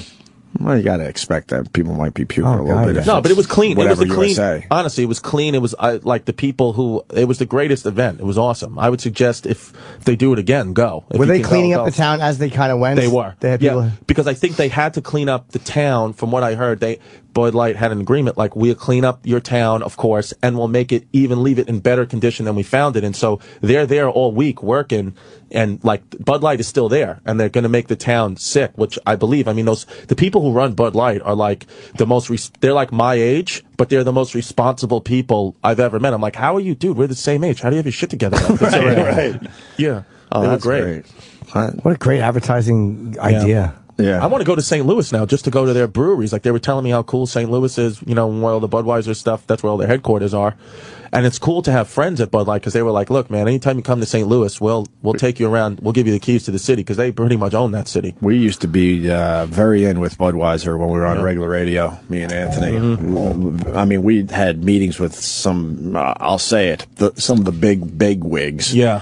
Working on all sorts of, future projects. And then, of course, we fucked up everything. But what are you going to do? And they haven't been back since, by the way, which sucks because they loved us. Yeah. We moved a lot of product for them. Dude, I feel like if you just talk to them, they seem like the type of guys, if you just talk to them and they're like, yeah, all right. Like they're the coolest they're coolest guys. Yeah, they know what we could do for them. Yeah. We could sell some Budweiser. That's for sure. Yeah, they all are pristine white men. I've never, classic white guys. Yeah, when we fucked up, we lost all beer companies. Yeah. You would think one of them would have came back by now. Nothing. Lost Sam Adams, lost Bud. Well, does beer do a lot of stuff on this platform anyway, really? They don't do much. Yeah, I guess I'm serious. Do they? Just cause I don't know why. It's too bad, We can move razors. We can move some beers. Maybe you think they do it because people are mainly listening to this when they're driving? Is that what it is? No. I don't know. I guess Okay it's just their philosophy, where they want and want to advertise. Yeah, I don't really hear beer ads on satellite radio in general. There might be a couple here and there, but not. I don't know. It's not a thing. Wow, what a great fucking story, man. It's good, dude. I feel like a different guy. Were you bummed you had to leave? I was, yeah. I mean, nobody wanted, like when you were driving, then we had to drive 4 hours from Crested Butte back to Denver, and it was depressing. Like you're leaving the city and it's like things are still exploding, DJ's still going on, but we got to get on our flight, and then it's just sitting there in silence now. You left Sunday morning? Sunday morning, yeah. Well, Sunday, I left Crested Butte Sunday morning at 9 a.m. My flight from Denver left at like 4 p.m., but it's 4 or 5 hour drive to Denver. You have to come back through the mountains because, it's another thing. These planes, Crested Butte is in such a weird spot that they said 50% of the time the planes can't land there. And they got to turn back and just have a shuttle because it's like in between the mountains. And if the weather is crazy, the pilots are like, I can't fucking land Same it. thing happened when I did Aspen the last time, which was, it was actually the day before I came back. I blew off shows and came back a day early because I knew Sabbath was getting inducted into the Rock and Roll Hall of Fame. Right. And I'm like, I'm not getting snowed in this shithole. And Aspen's a shithole? No, it's compared to Sabbath's induction it was. Right. And it turned out that the day, had I left on my planned day, I would have been snowed in. Wow. Because a little bit of bad weather and all the flights are just stuck. That's it. They can't land it. It's like the airport, literally like when you land, like you're landing in between mountains. Like it was pretty nerve-wracking because you're like, oh shit. Like if this guy does one wrong thing, what was sickest thing? The pilot was a woman on our plane, and this guy Dude, this guy got off the sick. plane in Denver. He was like, I'm not. He said, fuck that. He was like, I'm not going to do it. No, he goes, no disrespect to the woman. I was like, that's the most disrespectful thing you could have ever done, you asshole. You can't say that and say no A seat opened up disrespect. in first class, though, so some fucking lucky fuck got to move up. Yeah, the one thing, some of these people that won the contest are never leaving the town. No. Those townspeople are stuck with some winners now. Yeah, you see the fucking Monday morning when they try that same shit, that same wild behavior, Right. how fast they get their fucking jaws broken. Dude, when we walked the locals. And I'm telling you, man, I saw this twice, so I know that it was a couple people doing this because the bathroom lines were crazy, as you could imagine. I saw human shit on the outskirts. As soon as you walk past that barrier, I work with it. I was like, this is full blown human shit. It had corn in it, and it was shit. I'm gonna be sad all day now. Yeah. Oh no, it's everyone. I'm kidding. That's funny. Let me go to Scott in Toronto because he went to the Coors Light Mansion or something, Mystery Mansion. So this type of thing has been going on for a while in other forms, I guess. What do you got, Scott? Yeah, about 4 or 5 years ago, they have Coors Light put on this thing called the Mystery Mansion, and so we won tickets to that, and it was in Collingwood. It's a small ski resort in Ontario, and went there. Buses had tape all over the windows; you couldn't see shit. They picked us up in Toronto and took us there, and it's just the same thing he's saying. It was just a chaos thing there, but then we got we won tickets there to go to what they call the National Mystery Mansion in Banff, Alberta. So they flew us out there, and for 4 days, it was just a gong show out there. It was basically a fuck fest and everything you want for free, free booze, free, drugs, basically. not weed and shit like that, but there was enough. They definitely weren't stopping people from selling it. And they pick these small resort towns because they, like you said, they don't do business in the summer. Yeah. So it's probably a good time to do it because they have nothing else going on. God, They do it. They see the dollars, right? Yeah. Oh, now you got to listen? Sorry, stop listening to your radio. Bro, sorry. we're still talking to you. Yeah. No, but it's unbelievable, man. Like they treated us pretty well out there, and then they just bring up like all the girls. When we walked into our room in Collingwood, there was like this fucking rocket girl sitting there in a French maid's outfit, dusting, and she's like, welcome to the Mystery Mansion, all that stuff, and we ended up pulling a train on her later on, but that was. Such a lie. You just didn't do that. Actually, we've been doing this a long time. You just didn't do that. You didn't do that. You're trying to sound cool for your friends. Yeah, you didn't you pull a didn't do train, that. sir. You went home and jerked off like your friend. Yeah, into a fucking Canada Dry ginger ale. The only thing I've got in my life. All right, you pulled the train. Yeah, or if you Good did, it for wasn't. you, Yeah, sir. good for you. Thank you for believing. But you were last. Be honest, you were last, right? Third. You were on cleanup duty. All right, Scott. Good job. All right, take care, boys. Iraq just gave me a note. I forgot about this, but yeah, this did happen. Bud Light rented a whole cruise ship for the Bud Light Hotel during the Super Bowl. Yeah, last year. Bud Light is honestly like being a part. I would drink. I'm telling you, I'll drink that beer. I never used to. I'll drink that beer now just from being around the festivities. Right. They make a good quality beer. It was great. Obviously. And I just want to say too, Bud Light wasn't like saying that it was. People were just smoking weed in that town because you can just smoke weed in that town. Bud Light had nothing to do with that. I don't want anyone. Will you to stop trying to gear up for next year's gig? Yeah. Come on, I don't dude. like corporate Chris. Come on. Yeah. I don't want to fucking. I think I'm people- still new with this. I don't want to fuck anything I think up people yet. assume that the pot is legal and Budweiser didn't have anything to actually do with it. I'm surprised you didn't say, technically everybody did drink responsibly. They demanded it, the pot be turned blue for the weekend, though. Yeah, That was called for. I didn't Well, I like got fucking nervous because he said before you shouldn't say vomit. I got nervous. I know. I was just kidding. I'm still fucking. I still don't want to fuck anything up, even though I know I'm going to fuck everything It up. could have been food poisoning. Yeah, it's true. Yeah, that's probably what it was. Sure. Eating blue shit and a lot of those candy bombs. How was the food? Food was great. Yeah. I mean, they had every restaurant, like I said, participated, and they had everything from sushi to pizza to burgers. That's where you want sushi, in the middle of the fucking mountains. Good place for sushi. It was actually pretty good, but anything tasted good at that point. What Yeah. the fuck? But Scorpion rolls Yeah, or something? yeah, fucking elk roll. right. All right, let's see. I know Eric. This guy, Eric. I just know you're lying. It's okay. Well, if you say so. I was up there yesterday. I delivered up there to a customer, and a lot of the locals are beyond pissed. And it's part of what Chris just brought up, that when the restroom lines were full, people would just like wander off into the woods or go off onto somebody's property and take a shit or take a piss. And the locals were I would really get pissed off about it. Maybe. If I lived in that town, I would take a few turds on my lawn knowing the town's going to be a lot better after Budweiser leaves.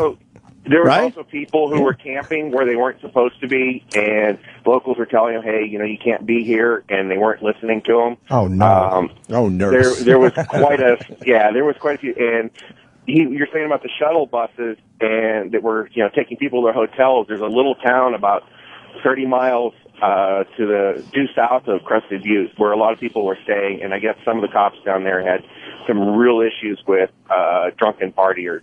But revelers. Revelers? Yeah, right. the drunken revelers, yeah. I bet you if you took a little poll, most of the townspeople were extremely cool with the whole Budweiser thing. There's always assholes wherever you go. Yeah. I think it's probably about 50-50 from I doubt people that I talked to up there yesterday. I'll be honest with you, I doubt that stat. In the town, the townspeople who were coming up to us who were having a great time, they said that they call the certain people in their town caves, and it's Crested Buttons, whatever, against virtually everything. That's what it stands for. So they said those are the people that the media probably talk to. Right. Is the people who hate everything, good or bad. They're just very stuck up. But the majority of the people that we met were so happy that we took over Bud Light took over their town. They want 1,000 strangers vomiting in their town. Shitting in the woods. Exactly. Who doesn't want that? That area is real big for mountain biking too. Yeah. Mountain biking. So what? They're rolling over turds now? Yeah. Yeah, probably. I don't know, but yeah, like I say, the 4 customers that I delivered to up there yesterday, the people, like I say, some of them were cool with it, and some of them weren't. But they said that the problems were kind of what Chris just brought up too. That people just doing shit they weren't supposed to. Way to go, Chris. Sorry. That's great. Way to Come go. on. I really did again. Way to go. All right, thank you, sir. Fucking corporate Chris is ruined. Yeah, Chris is finished. His buddy got arrested there for pissing in public. Well, of you course. probably should be arrested for that, right? It's the best of the week.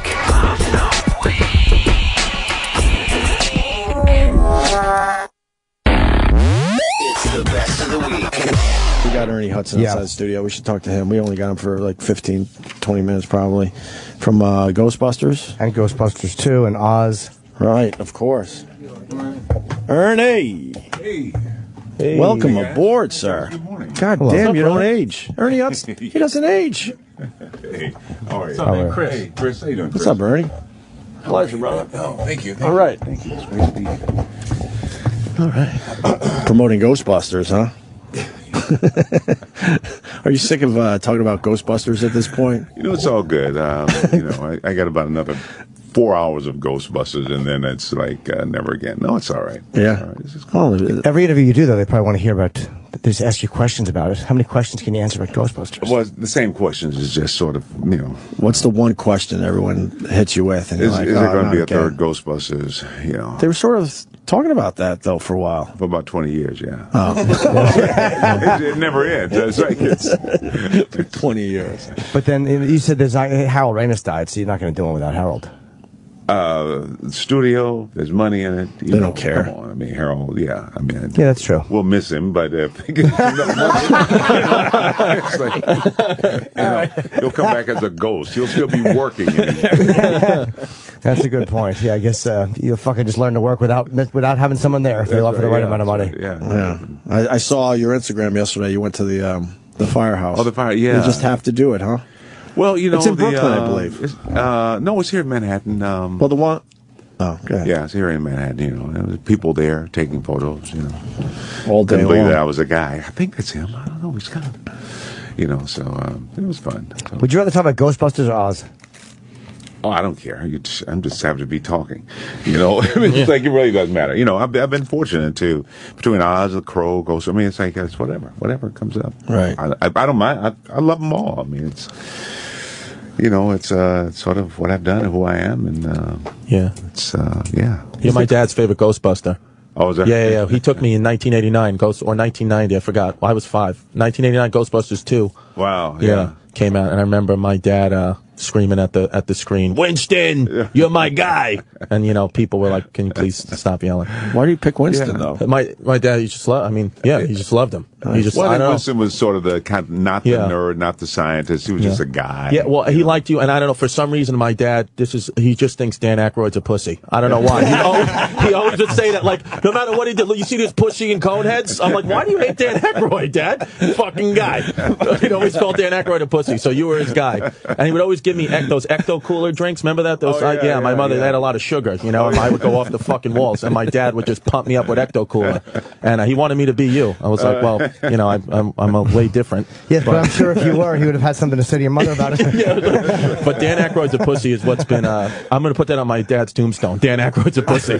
He would want me. He would love that. You can't say that about Dan Aykroyd. I love Dan maybe Aykroyd. Ernie thinks that. Who knows? Ernie, sure, comment? I love Dan Aykroyd. Yeah, when was the last time you heard from these guys? Yeah. Well, I saw Bill actually recently. I ran into Bill. I saw Sigourney Weaver a couple weeks ago. Annie Potts I see from time to time. When you do a lot of the social kind of premiere, whatever, you run into people. And it's always like old times. We'll get together, let's have lunch, and you never have lunch. It's like it's something that you intend to. But I love the guys. I feel like they're friends. Danny, every once in a while, I catch him selling his vodka. Yeah, we had him in for that. Yeah, no, he goes all over. I was in Dublin. They said, "Oh, Danny was just here with his vodka," So he really likes his vodka. Yeah. We kind of want to ask a few movie questions, but he was really into his vodka. Yeah, vodka. It's the skull one, right? Vodka. Yeah, it's awesome. Yeah, no, he. But do you have to buy the skull version every time you want vodka? I guess, right? Is that how it works? I don't know. How many skulls can you have? I can't have Dan Aykroyd stuff in my house when my father around. So you actually have the same bullshit conversations with your people that we have with ours, which is we'll get together, and then it just never happens. Well, I think it's just people you intend to. When you work on a movie for 3 or 4 months, sometimes a few weeks, it's such an intense environment. And you're so thrown together, and then when it's over, you got family. I got kids. I got stuff, and everybody's got stuff. And so even though you mean to, work doesn't sort of force you together, and everybody sort of go in their different ways. So I kind of expect that. So did you reach out to one of them, like with an email or something, and you didn't hear back? You're like, they must be busy.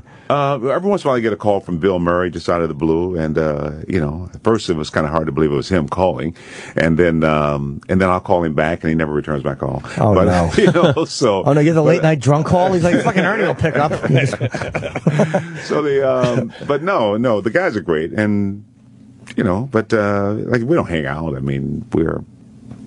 I've always had kids, man. I got to get home. I was a single dad.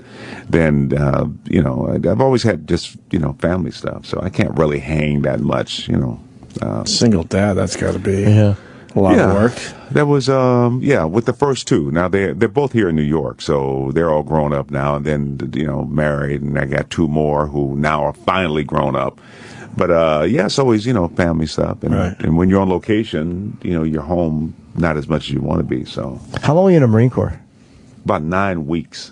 9 weeks. Why? Yeah, about 9 weeks, and it comes up. It must be out there in the internet, because everybody comments on my military service, and I go, okay, yeah, I was there. I had I'm allergic to shellfish, and I had a drill instructor who was from Alabama. Nothing wrong with Alabama, but this guy was an idiot. And he was really an idiot. He couldn't believe anybody was allergic to something as small as shrimp. So he forced me to eat the shrimp. I had this awful asthma attack. Jesus. And they rushed me to the hospital. And on the way to the hospital, the guy the medical, he said, man, you got that asthma, you can get out of here, That was in 1964 when Vietnam was just starting. Right. And I said, I ain't going to send you to Vietnam with asthma, man. So I had asthma after that, Can you imagine if they tried to make you eat shellfish today in the military? That's such a 1960s story. That would never happen now. Oh, in 1964, the Marine Corps basic training was just insane. It was crazy.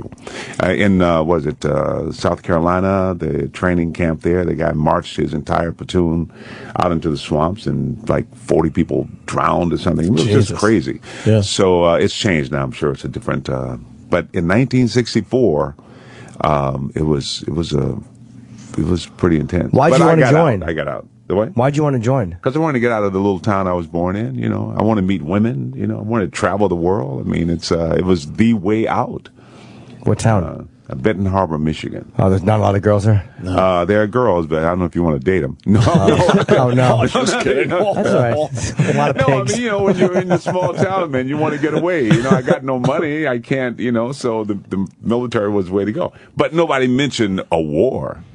Vietnam was not in the news. I heard about Vietnam when I stepped off the plane there at basic training. I'm like, whoa, Vietnam and a war. I didn't sign up for all that, What a lousy time to join the Marine Corps as Vietnam is happening. Jesus. Vietnam was just becoming public about it, and the whole platoon, everybody went to Vietnam except me. Is that why you kind of, when they said you have asthma, is that why you kind of took the out and said, yeah, let me get out of here? No, it actually wasn't a choice. They don't really give you a choice. Yeah. They kind of waited around and kind of saw how for about 4 weeks.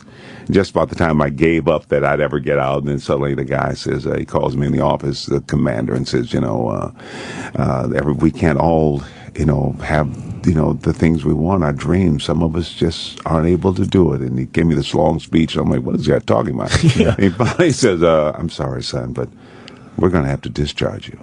And I knew that if I got excited the way I was feeling at that moment, he'd change his mind. Yeah. So I'm like, I sat there staring at him, and he's staring at me. And the tears start to sort of well up because I'm holding it all in. Right. And because you're having an asthma attack. Yeah, I was having an asthma attack.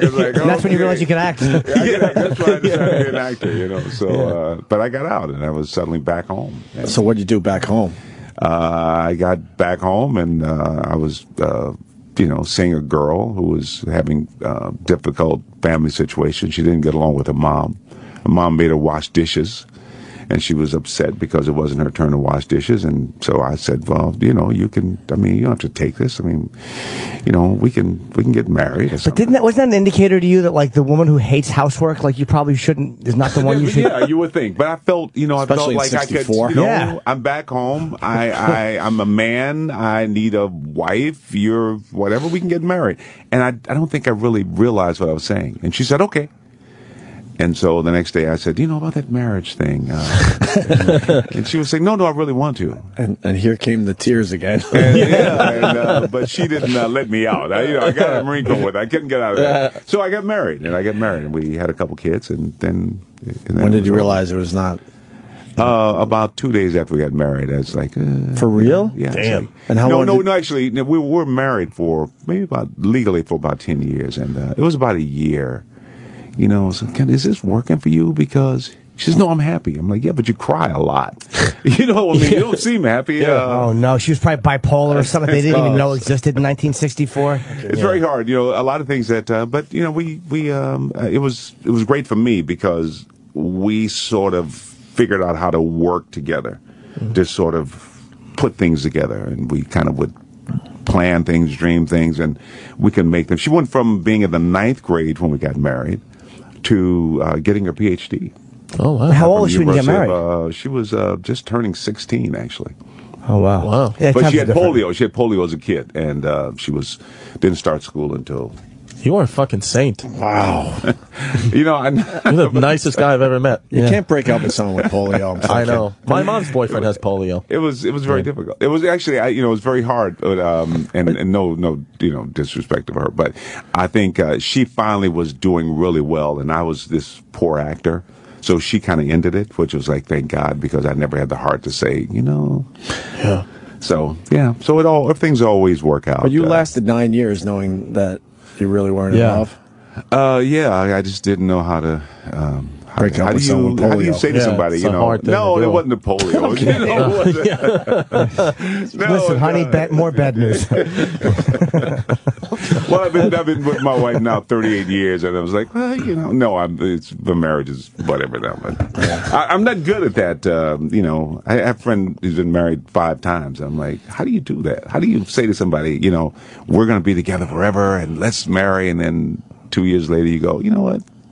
I don't think so. And I know that's probably you should be happy, but I just don't know how people do that. I don't understand that. So you stayed with someone for 9 years just because you didn't have you didn't know how to say it?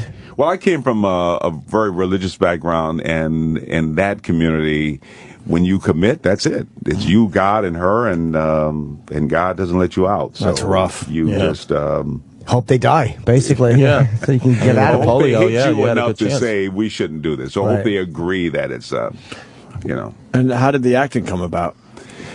We had this plan to go to Detroit, go to barber school, and then go to Alaska, where they were paying barbers $15,000 a year, which seemed like a lot of money in 1964. So we went to Detroit, and she started barber school and cut herself with a razor kind of badly, and then And she told you it was an accident, but she was just unhappy. Wow. maybe she was unhappy too. We're both miserable. Why were you in the tub when it happened? Well, you know. She had the heart to tell me. So then we decided to go to college, and I got in college. Shit. And we both got in college, and that's when I discovered acting. And You were going to be a barber in Alaska. Like, what a weird. Like, it's amazing. yeah, what but would it was have a great happened. plan. It was a great plan because we're both going to be barbers. We could both make $15,000. We could live out of one $15,000, save the other $15,000, come back in like 4 or 5 years, and we'd have all this money, and then we could buy a house. Okay, financially it yeah. makes sense, but just Alaska, what a climate change, and especially in the '64.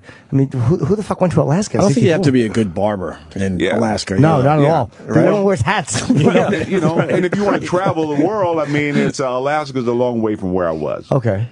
You know, Okay. I mean, So you almost went to Vietnam, and you almost went to Alaska, and instead just went to college. I went to college, and then I ended up traveling a lot.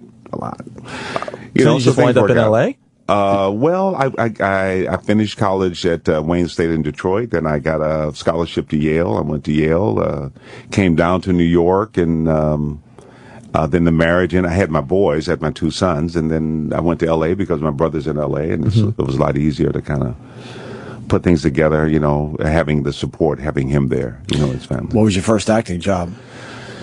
The first acting job on stage was a play called How the Snake Got His Rattles, and I played God. That might have had something to do with why I loved it so much. I don't know. Yeah, it's a great first one to get. But the first movie was Leadbelly, Gordon Parks, who directed Shaft and some really great movies. Leadbelly, it wasn't about the singer. It was about the singer. Oh, yeah, it was? yeah, Okay. it was, Oh, wow. Honey Ledbetter. Yeah, it was a great. It is a very, very good film. Let me ask, is there any other footage of him? There's only one piece of footage of him that exists that's actually film of him singing. I imagine you did research for it, or maybe you didn't. Yeah, well, I didn't play Leadbelly, so all right. Roger Mosley did. Yeah, I played a character named Archie McComb, who was sort of his rival, and then I've always worked. I started working, and good for you. You know, I've been very fortunate. How did Ghostbusters come about? I did a movie called Space Hunter with Ivan Wright. Well, it was originally called Adventures in the Creep Zone, that a guy named John LaFleur was directing, producing, writing, and doing everything. And then he was fired, which I didn't realize you could get fired if you did all that. But Columbia brought in Ivan Reitman to produce it, and Harold Ramis was one of the writers. This was the year before Ghostbusters. And but it was a different character. The character was sort of bigger than life. My head was shaved. My voice was really lower, and it was just sort of dynamic kind of guy. And I saw Ivan maybe about a year later in an elevator, and he said, "I'm doing this movie with Danny and Bill." I didn't know who Danny and Bill was, but he said, "But there's nothing in it for you." And I'm like, "Okay, well, good luck with that." And then I found out there was this character, Winston, that was this great role, but he felt I was all wrong for it, and I couldn't get an interview. So about 3 months went by, and I'm talking to my agent, I'm talking to everybody I can to get in this meeting, and finally I got an interview and went in the room, and I made him laugh. And after about 10 interviews, I mean, it wasn't just, like, okay, we love you. It went through some changes, but I finally got the role. Wait, did you have to audition or just interview? Oh, no, I auditioned. Oh, you did? Okay. Yeah, I did, the first interview was on tape. Then they said, we want you to come back because we want to put you on tape. I'm like, well, there was a camera there. Okay, so I went back. And they said, we want you to come back because you want to do a screen test. So it just went on and on and on. And, so, I really had to fight for it. But see, that's another story. Like, sometimes guys have these stories of, like, these great, they fought for a role, and, like, I've just never had that in my career. There's never been an amazing story. What happened? I auditioned and I never heard from them. They said no, and that was it. Exactly. They said we're not interested at all. Well, that happens a lot. But what you do Well, it happens always to me. I mean. Well, you always try to find a way around, especially if you believe in a part. I did Hannah Rocks the Cradle, and the guy was mentally disabled, and they just could not believe that I could sell this character. So they kind of refused to see me. But, you find a way. So how did you sell mentally disabled? I did a lot of research, and I went in, and also I found out they had been seeing a lot of people who actually were mentally disabled. Yeah. And I saw a tape. They finally got a guy who was amazing, and he was, mentally disabled. And but then when they asked him to stand up and read, he said no. And then that's where they sort of decided to get an actor. Yeah. So, there's gonna be problems. but I got in, and so was some other issues. But finally, but I researched the part a lot. Did you do anything like what's something you did that no one would have thought to do? Like a lot of times when you do a great piece of character work, there's something you find that other actors wouldn't have found. I don't know. I don't know. I mean, you when you're researching, you're looking for things, and things you kind of go. I don't know. You just incorporate it. I think when you read a script, you just get it. It's something different, something just sort of, and you kind of go with it. Because there's two processes. It's the auditioning, getting the job, and then that's what you do when you get the job, and they're very, very different. Very different. Yeah, because what if the casting director thinks that they want something, and then the fucking director's like, "What are you doing? This is not what we want at all." Oh yeah, no. That sometimes you think you have the part, and somebody in the room says no. And if there's 20 people in the room, if one person says, "I don't think so," then everybody else will back up because they don't want to be the one responsible for hiring you, and it doesn't work. Jesus. Right, it's like in Casino, where they're not sure if they should kill everyone. They're all, "He's a good guy, he's a stand-up guy," and then Rimmer goes, "Why take a chance?" And they're all like, "Fuck it." Everybody's afraid to be that guy who, says sticks their neck out, and it's a shitty move. Yeah. So have you ever gotten hired then fired for a gig? I've never been fired. Knock on wood. Damn, any wood around here? No wood. No, I've never been one. fired. But I've been on shows where people were fired. I've been on shows where people were fired and then weren't told they were fired, and then show up and be escorted off by security. I mean, I've seen some awful, just thoughtless things. What show was that? That someone showed up and didn't know they were I won't fired? mention the actor's name because I'm sure it'll be embarrassing. But I was doing a pilot called Highcliffe Manor. We did the series. We had about 8 shows. Okay. Who else was on that? And who was supposed to be in that? Who was in episode? Who was in the pilot? Who was it? Who was Shelley Fabre? Stephen McCaddy was in it. Who thought they were going to be in it? And there was this actor who was this amazing actor. He was a big star, a big sort of Western star. But this was a situation comedy. But they wanted this guy because he had these really intense blue eyes, and he was perfect, and they were just in love with this guy. So they waited for him. We'd rehearsed about 2 weeks, and finally he came in, and it was like this big thing. It was like everybody kind of came out to greet him. And then when he started to read the first 3 lines, you knew that it wasn't going to work. Because he didn't understand comedy. He was a Western star. Yeah, and so we went about 3-4 days. And, Western star with blue eyes. He had blue eyes, but it just didn't work.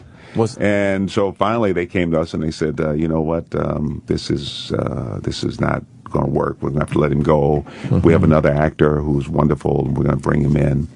And so so you won't be surprised tomorrow when you come in. We're going to have a different guy here. So we go back the next morning, and he shows up, and it's like, hey, I'm ready to work, and another guy doing this thing. Was it Western westerns or spaghetti westerns? Well, I don't want to get too. Come on. So this guy shows up to act, and nobody tells him. And everybody's awkward. But not only does nobody tell him, but everybody's embarrassed. Wow. So he kind of stands around. He's like, "What's going on? And so then they just have security come in. What? Yeah. Really? So they sort of said, "Can you come with us, sir?" Oh shit! He's like, "What?" So the director didn't even tell him. The director didn't even tell him. No, nobody told him. Oh my! But I mean, in that moment, the director wouldn't say, "Look, man, they replaced you." It's like, "Oh, hey, hi, Stephen. Excuse me a second, Stephen." Did you say Stephen? Oh yeah. We got it. Thankfully, thankfully, no, that was the guy who actually replaced him. So that wasn't. Yeah. Okay. That wasn't his. Wow. But now the search begins. Yeah. So Yo, yes, Google this. Yes. Oh, got him. Yeah. Find out when that show. Find out when that show was done, and then look for suicides a week around. it. Wow, that's Cutting terrible. yourself with the razor again. It's annoying that the director didn't tell him. That the director didn't just say, "Look, man, this is what we." People never tell you in Hollywood. They don't. The truth. Because No. they're afraid that if they tell you the truth and then you turn out being a big star, then you're going to hate them and they'll never get a job. So nobody will ever tell you why you work, and nobody will ever tell you why you don't work. My manager will always tell me he's gullible. He believes that people feel that we're big fans, and it's like they're big fans if they use you. If they don't use you, they're not big fans. But it's like he buys this line of shit every time, and it drives me crazy. Yeah. No, people. I was working with. God, I can't think of the actor's name, but he wouldn't sign autographs, and I said, "Well, why won't you sign autographs?" And he said, "Because they hate you." And I said, "Well, what do you mean?" He said, "Give them 5 minutes."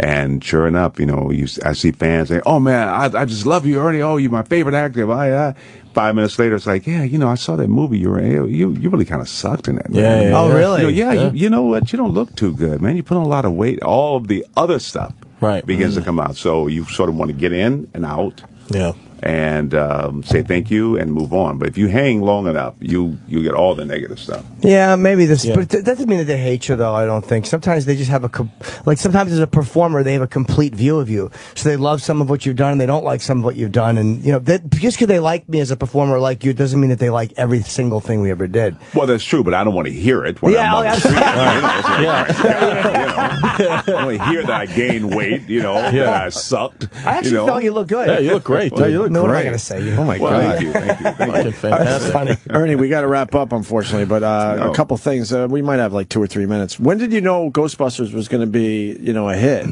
I think when I read the script, it was an amazing script. I met the guys, and they were so funny. We laughed a lot on the show, so I knew it was going to be a big hit. That wasn't a question. What I was surprised at, it has sustained itself. After 10 years, people were still making their jumpsuits, and 20 years later, they were turning their cars into ectomobiles and making their backpacks. 30 years later, I was in Brussels, and 50 guys show up. There's no place that I travel. I was just in Ireland, in Hawaii. There's no place when people find out I'm going to be there that somebody won't show up with their Ghostbuster gear. And that's pretty. Ghostbuster chapters in every major city in the U.S., Canada, Mexico, Europe. It's Mexico it's amazing. too? Yeah. Wow. Yeah, it's pretty incredible. You still get a little taste from the franchise. I get nothing. You don't get any more but envelopes. Fans saying how much they love me, but I can't listen more than 5 minutes. That's the problem. So you know that it's running when they're like Ghostbusters, but that one, you're like, all right, I gotta go. Yeah, thanks. Yeah. But Highcliffe Manor sucked. Yeah, exactly. Did they ever? You ever get confused with any other actors? Yeah, every black actor that ever worked. Oh, really? Hey, Arsenio's like Arsenio. Meshack Taylor, Eddie Murphy. I was Eddie Murphy. I was here in New York, and in this little group of folk thought I was Eddie Murphy, and I kept saying I'm not because people think you're lying. You look nothing like Eddie Murphy. Zero. I go out and say, man, He's Stan much slimmer. Shaw is an actor named Stan Shaw. Yeah, it's like he's a black guy. I look like a black guy. Who's Stan Shaw? Stan Shaw, he did Fried Green Tomatoes. Wonderful actor. He did a lot of stuff. Okay, we got one phone call from Dave in Louisiana. Hold on a second. Go ahead, Dave. Yeah. Oh, yeah, he was in. Yes. Somebody's got the balls to fire Steve McQueen. Steve McQueen got fired. No, they wish they had Steve McQueen. Yeah. Yeah, they wouldn't fire Steve McQueen. Oh, Stan Shaw was he in Harlem Nights? He was in Harlem Yes. Nights. And he was also in The Great Santini. He was also in The Great Santini. He played Toomer in The Great That's Santini. Right. Yeah, he's a wonderful Good actor. memory, And I was talking to him one day, and a guy walked up and started complimenting him on the Hand that Rocks the Cradle that I did. But he was talking to Stan. So I don't think we look alike, but somehow there's something about him that maybe reminds people. The shape of the face. You don't resemble each other right in the face, but the shape of the face. There's Maybe something. so. Maybe so. And Eddie he's a black Murphy's guy. that's it. Yeah, but Eddie Murphy's a black guy too, and you look nothing like. I never would confuse you for Eddie Murphy. Well, the first prototype for the Winston toy kind of looked more like Eddie Murphy than me, but I think they changed it. I got that toy. Yeah. You do. You were the biggest piece. I mean, Ghostbusters and Teenage Mutant Ninja Turtles is my whole childhood. So it's like you're a piece of my childhood just talking to me. It's fucking insane. My mind is blown. Funny. 30 years. It's Dude, that's how old I am. it's 30. amazing. Yeah. Yeah. What did your dad do to the Dan Aykroyd toy? He probably took a shit on it. My dad, I don't know what his problem. He loves you, and I mean, couldn't hate Dan Aykroyd more than any. I don't know why. Constantly calls. I guarantee if you call my dad right now, I'd be like, "What's up?" He'd be like, "Yeah." I'd be like, "I'm with Winston." He'd be like, "Did he talk about Aykroyd? That pussy?" For no reason. He hated Coneheads. He walked out. He took me. My mother made me take him to see Coneheads, and he walked out. He's like, I can't deal with this guy. Wow, I wonder why. I don't know. There's something that maybe my dad he probably made a bet. Aykroyd probably placed a bet through my dad, didn't pay up the money, and now he hates him. That's probably what it is. You think? Yeah, probably. Yeah, that'll do it. Maybe your father invested heavy in the fucking Blues Brothers 2. That's what Aykroyd said And no. it tanked. Lucy died. Yeah. Thank you, Ernie. Well, guys, thank you. Thanks, man. Ernie. Thank You gotta you. come It was back. fun. Come back and see us, all right? Thank you. I will. Ernie Hudson, everyone. It's the best of the week.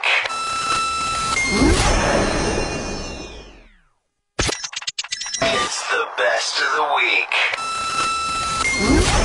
How have you been, Jeffrey? I've been great. Yeah? I just came up in the elevator with 90,000 people. I'm sorry I'm late. Why? What's going on in the elevators well, today? everybody's going to work. Oh, right, NBC is in this building now, and since they came in, there's so much more activity. You were here. Yeah. Yeah. How are you? Good to I'm see good. you. Good to see you. You've had work. Oh, yeah. I'm here every day. You work? Oh, for my face, yes, Oh, I you have. lift. That's nice. Work done? I did, yeah.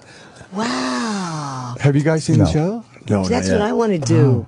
Is Who that did bad? it? It did. No, but no. Joan Anyway, Rivers, let's talk. Surgeon? Yeah, let's. We got to talk to Jeffrey about his new show. I want to know all about it, Jeffrey. What's the name of the show?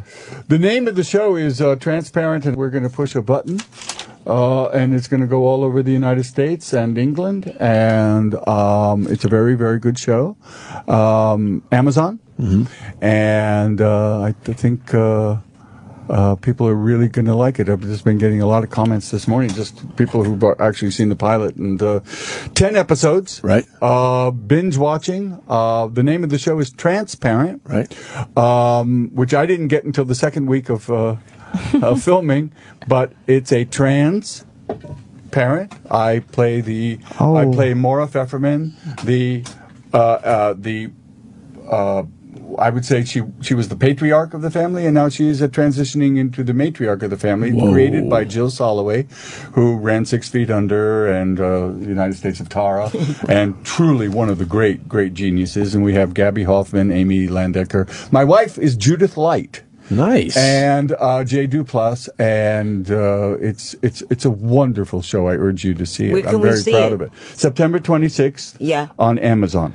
So playing, I guess, a transsexual making the transition, or What's so funny, I was looking at you, and I went, how is she doing that? yes, you're looking at Nikki. So funny. It happens every time. Yeah. So did you do any research? Did you? Yes, I had great. I mean, look, this is, I don't know if you saw the cover of New York Magazine. I did not. No. Do you know that there is a New York Magazine? Oh, I'm a big fan. I read it all the time. Yeah. I hate the covers. I have them removed. Oh, and so it's something that's in the zeitgeist now. That's my telephone. It's something in the zeitgeist now. And what was the question? About did you do any research? Did you talk to any transsexuals? I talked to the great Jenny Boylan, who's a transsexual. She was my a transgender, and she's one of my consultants. And Zachary Drucker, Reese Ernst, and yes, I had great and loving care. This is a Jennifer Boylan went on record saying the other day, this is the first time she's seen herself represented on screen in a faithful and realistic way. Do you look good as a woman? I'm going to take issue with that. I'm going to tell you why. People don't say to me, when I played Hank Kingsley, did you look good? Or did you look good as Oscar? The answer is a yes. Yeah, you looked wonderful. I thought, I think I captured the spirit of her and the soul of her. It's look. It's about what happens in a family when somebody makes a drastic change. And anybody who's ever been to Passover or been to Thanksgiving knows about this one. Uncle Harry has the secret, and Uncle Harry finally lets loose on it. And what happens when somebody makes a change, and a drastic change? And it's a faithful and loving a thing. It's not sensational, and it's done in a realistic way. I think it is the finest role I've had in my life. Wow. So that really was a bad question. It was a shitty question. Yeah. Really? Yeah. But it's a common. I mean, it's common, but the it's so intentions are common. good. He's not, he's I'm a sweet guy. No, he's not a sweet guy. He is a sweet guy. If he was sweet, he wouldn't be making the gestures he's making to me right No, now. I know that, but he's doing. Opie go into the chains without Anthony. Opie's doing the fist into the mouth thing, like blowjob motion. Right, Opie? How does it feel But you know what? without Anthony? This brings up a great question. Is that I am asked? This is nothing compared to what I'm asked. But there's a lot of phobia. There's a lot of strange questions that I get, and I'm really proud of Maura. I really love her. I think that she's. I think I do. Look. This is a community. It needs light and love and positive energy shown on it. This is an important day today. 911. And Very we good, need, the end of prejudice, the end of that horse shit. It'll never be the end of prejudice. What was Everyone there? likes their own. Sandy, hold on, man. Was there Yeah, anything you were going to do that would have been like that a transsexual would have said is like, whoa, that's like a hacky portrayal? Like, is there anything that you thought was appropriate that you went, no, that's actually not the way it is? Here's the deal. I had great advice. I was totally aware of I was throw up nervous, not nervous, throw up nervous. Wow. And I'm so sensitive to this area, and I realized that every move I was making has ramifications and echoes, and this is important to me. By the way, this thing is very, very funny, and I'm only 1/5 of this. This is a very sexy family. It's a very funny show. It's funny where it should be sad, and it's sad where it should be funny. I don't think you will ever see anything like this on TV. Well, Judith Light is a great actress. She's a great actress, as Wonderful is Amy actress. Landecker and Gabby Hoffman and Jay Duplass.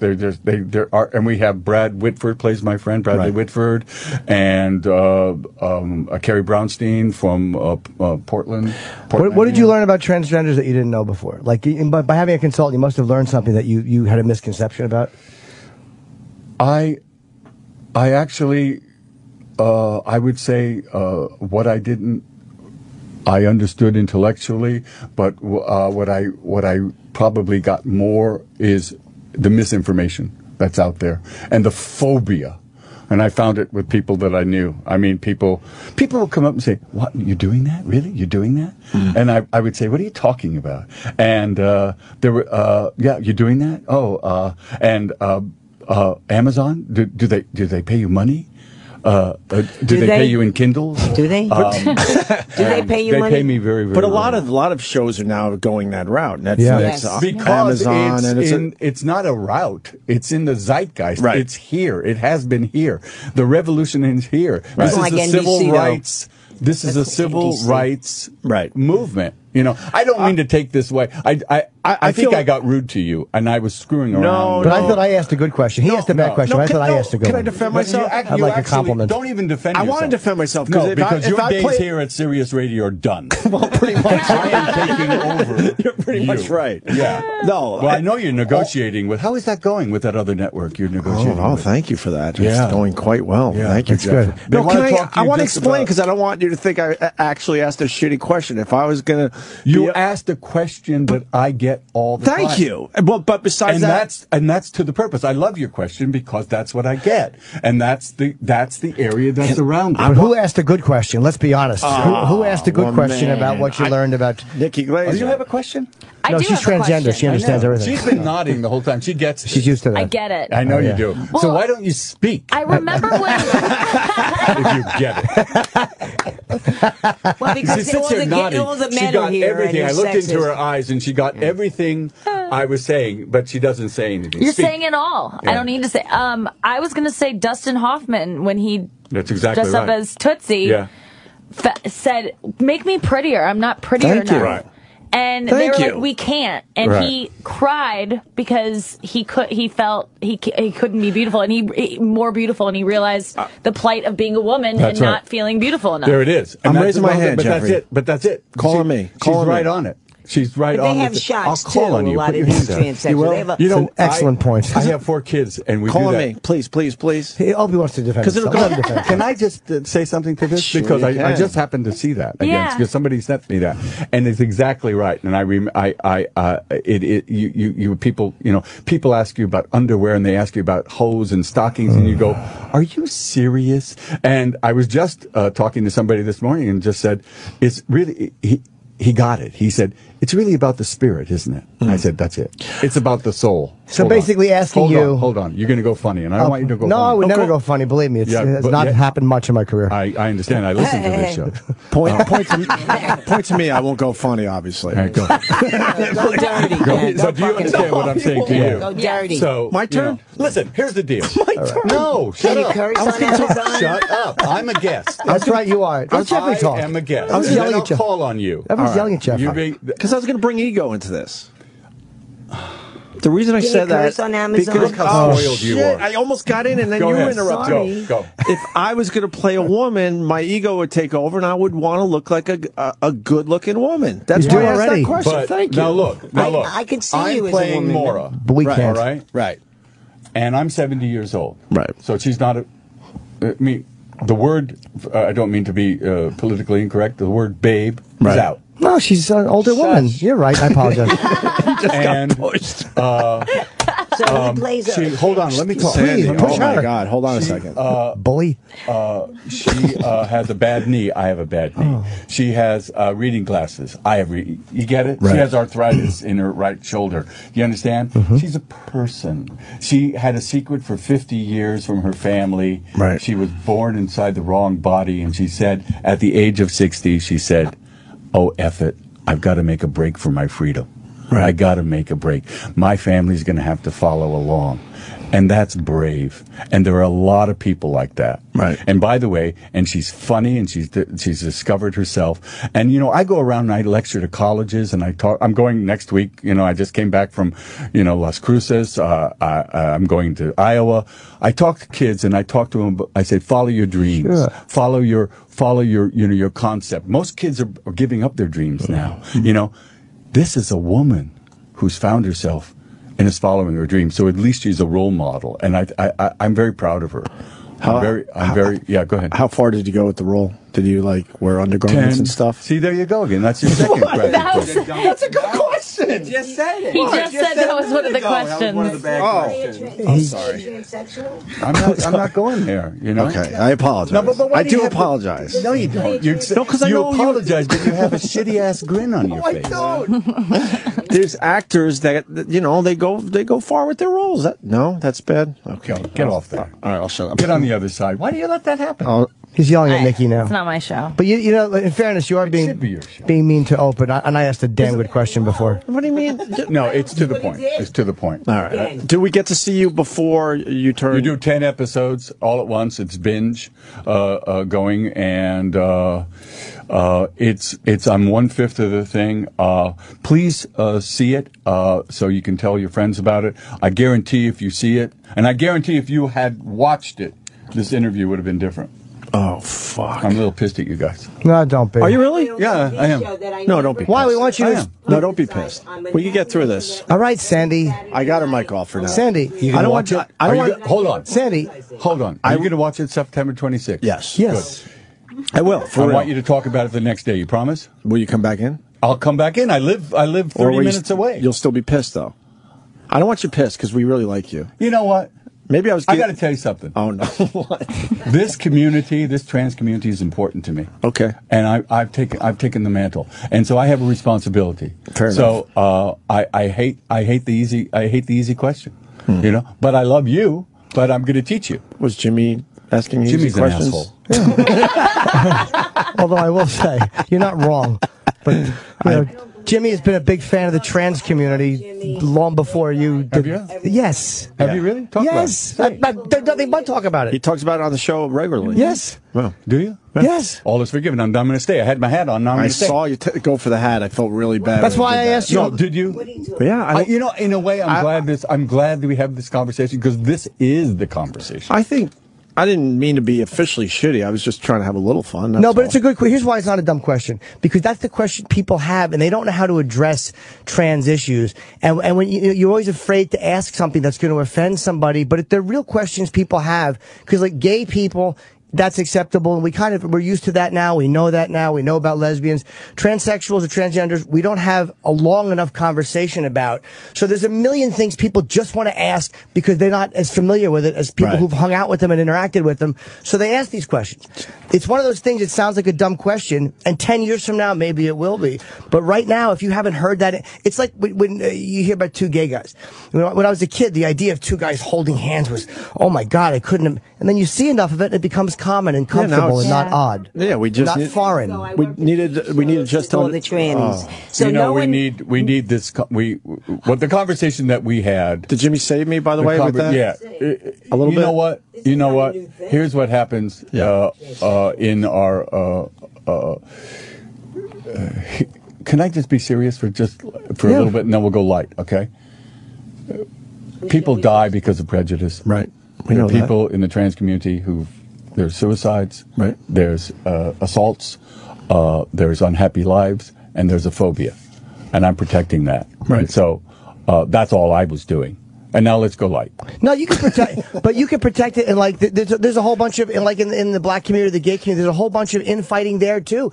There's like people like RuPaul who have done so much to make something that was foreign and different comfortable, and then these young 17-year-old bloggers are mad at Ru because Ru says tranny, and it's like Ru is like, hey, I was a tranny for 30 years. Like, who are you to tell me how to address myself? I don't think it's a new thing. I think it's been around, and people that these people, these transsexuals take shots. They really work at being a woman from a man to a woman. They take their shots. They have their implants. I did a movie with a naked transsexual called Peaches Does Herself. She was totally naked, and she's 6 feet tall. Jeffrey, I'm sorry. But I'm just saying, it was a big movie playing in AMC theaters. I mean, Jeffrey's looking for someone to help. I wouldn't think this would be a big movie. I apologize. That's not helping. They're not helping. They're not helping. But literally, it's not helping. It's my opinion. That's why I'm here, because I have a great opinion and a lot of fans. Yeah, but we're doing on the Opie show, man. So the fact is that there's even infighting in that community about what terminology is acceptable, what's not acceptable.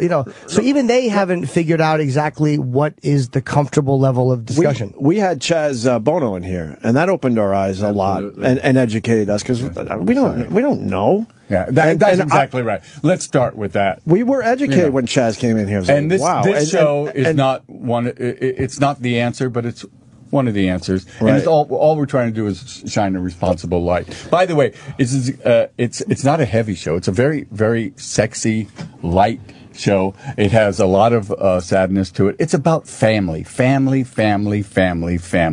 finding the truth, and finding one's sexuality, and finding one's authenticity. Did you get used to the shoes? I never did. Uncomfortable, right? I have high arches. Yeah, I've tried on the shoes just to see. Not because I tried. I'm like, I don't understand how women walk around like that.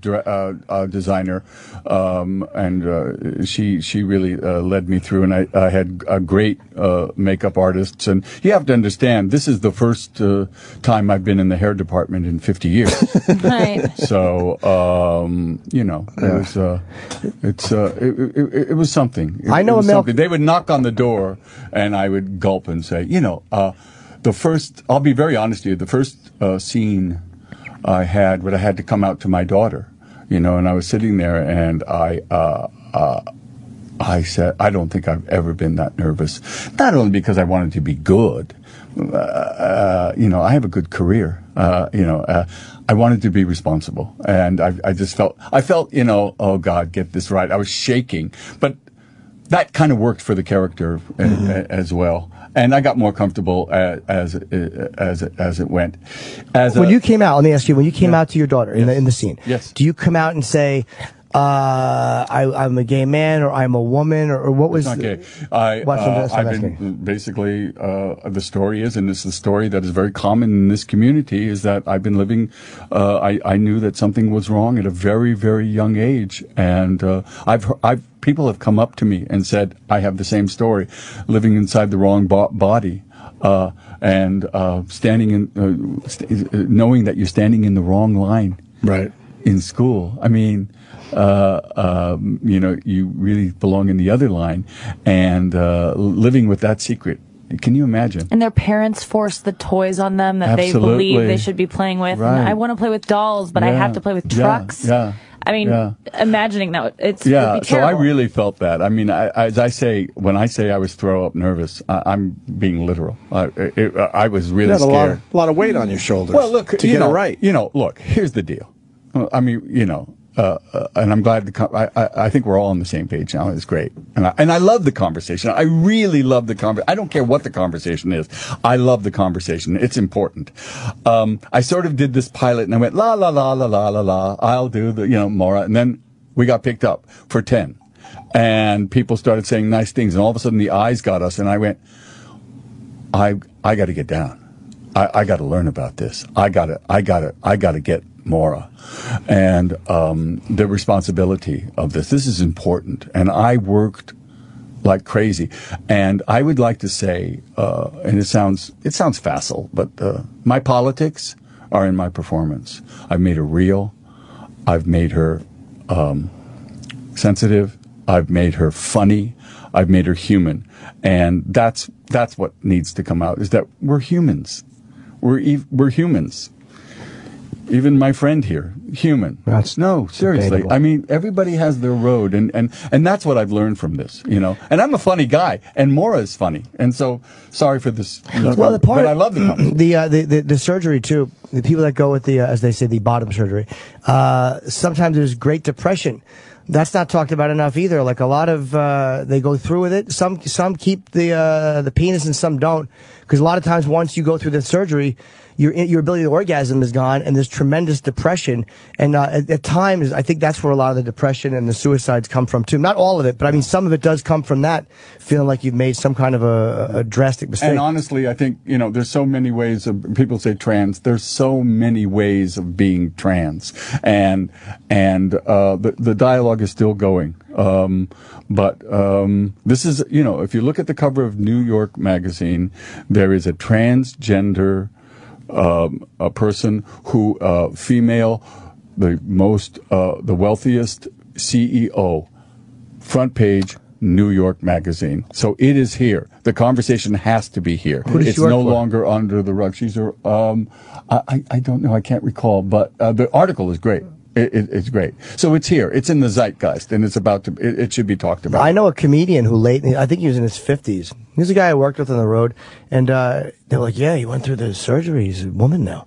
He drove a bus at one point. I don't know if he's doing stand-up again, but I would have been dying to talk to him to see like what finally happened, where you go, "Okay, I have to do it at this point," because it's something you're thinking of for all these years. What day finally comes where you go, "Fuck it, I'm doing it"? Because how long can you live with a lie? We all, everybody around this table has secrets. How long can you live with it? My father, God rest his soul, had a secret until his dying day. And he whispered it to me. It was not a big thing. It was something that he did in business. It was not a big thing, but I went, oh my God, living with that. To live with a secret. So that's what this is. So we can understand that. Forget all the other stuff. It's just the pain of just living a lie. We talked to someone recently that we used to work with that went through it. Yeah. Remember the engineer? Oh, right. He called in, or she called in. Yeah. We're not, we're not shitty. Yeah. No, I didn't think you are. I feel bad because I really like Jeffrey Tambor. Hold on. I was just trying to have a little fun with it. Look at me. I've been looking at you. It's nice. Look at me. Yes. I'm not mad. Okay, good. I don't want you to be. I'll come back. I know. That's why. After you see the show. Okay. Is that a promise? Yeah, I'll see it. I meant to see it last night. The only reason I didn't watch is we had a bit of turmoil that was connected to the radio show, and I got caught up in something else. Would that have to do with your termination? Of your No. That's They'll still to allow be us to determined. quit. They'll give us the dignity of saying we resign. Yeah, hopefully. Before they actually Hopefully fire they'll us. at least do that. No, but you guys you're cool guys. I remember last time I was here. We fucking had a blast. Yeah. We're having a blast today. Yeah, it's good. But you feel bad. I feel bad. I look at your eyes. They're and nice. They're don't feel blue. They're bad. beautiful. You're not, look, I have to tell you something. I Yeah. sat down with a friend of mine. Right. In Los Angeles, and I still had my nails on. Okay, and because I was about to go shoot, and I didn't want to take them off, so I had my nails on, and we were having coffee, and he looked at me and said, "I got to tell you, I have trouble with this," and I said, "You know what? You're gonna have to fucking get over it." Wow, really? Yeah. With a Because roll? if you're around me, Wait, and if you're not going to support me, no, you got to understand. Everybody's got to move. Everybody's got to change. He had trouble with you playing the part, he had trouble with the area. Oh, with He has the transgender whole people. trouble with the area, not with me. A lot of people do because they just don't understand it, and it's confusing to them. That's right. And so, what I'm trying to do in this role, in my small way, is a shadow. Absolutely. And some of us have light. slept with a lot of members of that community, and we've come to understand them quite well. You're a pig. No, I'm not. Good egg. No. Oh, okay. Was that a we're clap saying- break? I thought. Oh, a clap break? Yeah, why is that piggish? I thought that was nice. Is there anything you want to ask me? No, Are you happy? I'm happy. Are you yeah. going to see the show? I'm definitely going to watch. When? I just saw a poster for it. No, the when first did- I've heard of it. Yeah, I'm on the side of a 26th. bus. Yeah. September 26th. September 26th. All we 10 press the button. episodes. All 10 episodes. think I've been elected to actually press that button. Whoa. I'm only kidding. There's no button. Yeah, there's no button. Oh, I thought you would do it with a nail or something. No. That would be kind of neat. No. Why am I a pig?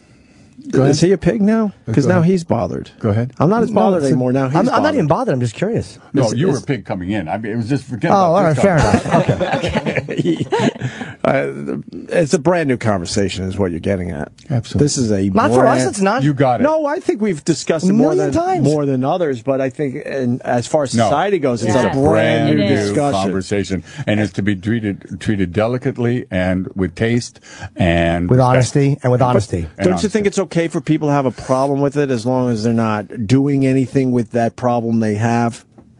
Meaning Are violence you and all asking that? me personally? Yeah, because No. there's a lot of people out there that certainly they Hey. can't wrap their head around No, that, look. and they have a problem with it Right. because maybe they just aren't educated enough Okay, yet. guess what? I have a problem with being yelled "kike" when I was a kid. Okay. I wouldn't say that. Okay, I know that, but that's sure from you an would. ignorant point. You Right. understand? So the other is always dangerous. The other, and we have to move on. But I'm not saying they're yelling at transgender people. How do you? right? You're not. But I'm they just saying- are. No, That's no, what no, I- no, no, no, but no, they no, no, are. no, no, no, no, Yeah, but that's not what he's That's saying. not my So- point. no. I know that happens. I'm just saying, what about the average person that just isn't educated enough and can't really wrap their heads around Okay, this? And I'm that's gonna why answer your question. That's why I said I'm gonna answer your question. They're not yelling I'm at going you to answer or your question. violence. As soon as you stop. Okay. The question is, go online and educate yourself. It's all over the internet. You can find good information, and you can say, how can I understand more about this problem? And you go right to it, and you'll find some good information. Or just talk to transgender people like we've done. We have. Or have me on the show more. Well, I'd So I rather can talk to yell. Bailey J than you because she's transsexual. She understands it better. I'll bet you I don't get invited back. Of course you will. And I don't know. Jeffrey, you can come I just back gotta tomorrow. I'm looking into the engineer, and he's going yes. You're crazy, Jeffrey. Oh, Exactly. The fact you We think our really engineer like- is actually where he belongs. We really like you. Jimmy has a personal friend, Yeah, Bailey it J. doesn't matter if he knows that, but it's like, it is a difficult conversation. Yeah. And we've learned a lot through that Of relationship course. as well. Bailey's great. September 26th. Watch it. People are saying you're making assumptions about me and Jimmy. He is, but it's okay. Calling him a peg and what was... Oh, I'm getting the bat? Yeah, a little bit. I'm getting hit? A little bit. A little bit. A little bit. A little bit. Exactly. Well, how do we rectify? Am I getting hit, really? Well, little bit. because you call me a pig because I've said I've slept with a lot of people in that community, which is a sign. There's But no. I didn't say that you were a pig. Well, you're not at wrong. This conversation. Oh, okay. I said you were a pig, as I know you. as as a human being. All right, fair enough. I'll accept didn't that. say that. All right, Jeffrey. No, I think everyone's good. All right, we're all on the same page. Listen, the great Jeffrey Tambor, obviously, is Jeffrey Tambor, Tambor, on Twitter And Transparent debuts Friday, September the 26th, and on Amazon Prime Instant Video in the U.S. and UK. You can watch all the episodes. Well, listen to this. Yeah. Jeffrey Tambor, an L.A. family with serious boundary Oh, no, issues don't read have that. their past and future unravel when a dramatic admission causes everyone's secrets to spill out. Jeffrey plays a transgender woman on the show, divorced Jewish father of 3. Yeah. That's nice description. You gave it a better description. Do than other the one people she on the could've. show have secrets that come out? Yes, all of them, all around the table. What's one of your secrets? Would you tell us one of your secrets? That's a nice, honest way to end the interview. I found out recently. It's just recently, and I'm really. Should I let it go? Yeah, why not? Yeah. Okay. I'm bald. Oh, Jeffrey. Yeah. You're not. Hurts. And it's hard to admit. Does it really hurt? You know what my kid said? Because I said I'm going on the Opie and Anthony show, and I said I'm nervous because I never know what they're going to say, and I said, what should I say if I'm nervous? And he said, tell them. He's 4 years old, Hugo. He said, tell them you need to buy some hair. So he's not in the will. He's gone. I didn't notice. How's it feel having a 4-year-old? I got a 4-year-old. I have a professor daughter, just wrote her book for Oxford University Press, 39 years old. And I have 9, 7, and 2 4s. Wow. Yeah, it's a long Twins? time. No, they're 2 4s. Of course they're twins. Maybe they're What are they different. gonna be? Maybe they're different women. No. You're a swinging cock. Why not? I'm just saying. No, 2 4s from 2 different houses. I wasn't asking. That's my secret. I'm living 2 different lives. Sure. I wasn't asking you. It was like twins. Oh my God! Like that was an oh my God moment. Yeah, But I knew it was twin boys. You're gonna. Why are you drinking bourbon? Last time it was Scotch. That's so interesting that Twins. you're doing that. Wow, Yeah. that's great. Yeah, so that's why when we were talking like this, I'm very comfortable with this because it's like a bowling alley in my house. It's loud and it's very interesting. I wanted the secret, but I'm happy you're here. Yeah, Secret would have been nice. A little secret. Yeah. Little secret. How Jeffrey? are we trending now? What's going on? What's the Not latest? good. They're beating you up because you won't give a Good. secret of. Yeah, I think if you give up the secret, then you'll turn these people around. Okay. No, they like you. Yeah. Because I don't want you walking. Would you say something nice to lead me off? Nice about you? Yeah. I think you're hilarious in everything you do. Yeah. And The Ropers ruled. Yeah. The Ropers ruled. I loved it. You know, I did the Love Boat. Yeah, but everyone. I hated it so much I did it twice. Everyone did the Love Boat. I did it, and when they go, love, exciting and new, that part, I couldn't turn my head because I was so ashamed of it. We had Isaac in here. I love Isaac was my director. It was so funny because they started the camera, and someone said, you have to say action. He was so nervous. But no, he's great. How is he? He's very great. good. He was so Yeah. honest. He talked about What's his first name? the Glass. His women. last name is Glass. I forgot his real name. I forget. Yeah, it is really- Glass. Yeah, Last name is Glass. and we should know his real name. That's another thing. Consider my career. I've done, Hank Kingsley from the Larry Sanders Show. I've done Arrested Development. And now I do this truly one of the most transformative roles of my life. And I'm a lucky guy. I'm 70 years old. Arrested Development. You say you don't look 70. No. Ted Okay, let's Lang, do it by the again. way. Ted Lang, of course. Yeah. I'm 70 years old. You don't look. You don't look 70? There you go. No way. Really? No, you have to do a little bit of a shot. You don't look 70. Okay, ready? Yeah. You know I'm 70. Yes, we do. It's obvious. Yeah, I turned 70. How did that feel? Honestly? Yeah. I cherish every moment now. I wish I'm going, wow. I'm lucky. I'm still working. I thought I'd be in a reading room, having someone read to me. But I feel better now and more alive now, and I'm acting more, and just things are happening in my life. I'm going around, I'm talking to colleges, and I'm talking to a great tour, and I'm writing my book, and the pornography is taking off. Oh, good. I didn't think there'd be much to that, Nice. but that's really good. Right. I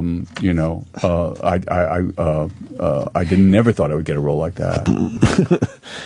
He has to go. Yeah, he's I gotta panicking. go. Yeah. All right. Well, Jeffrey Tambor, just the Friday the 26th. It sounds like an amazing show. Transparent, and you did Thanks for kicking around today. I really enjoyed this. Good. And you Love will you. come back because we will watch the show. No thanks. We will.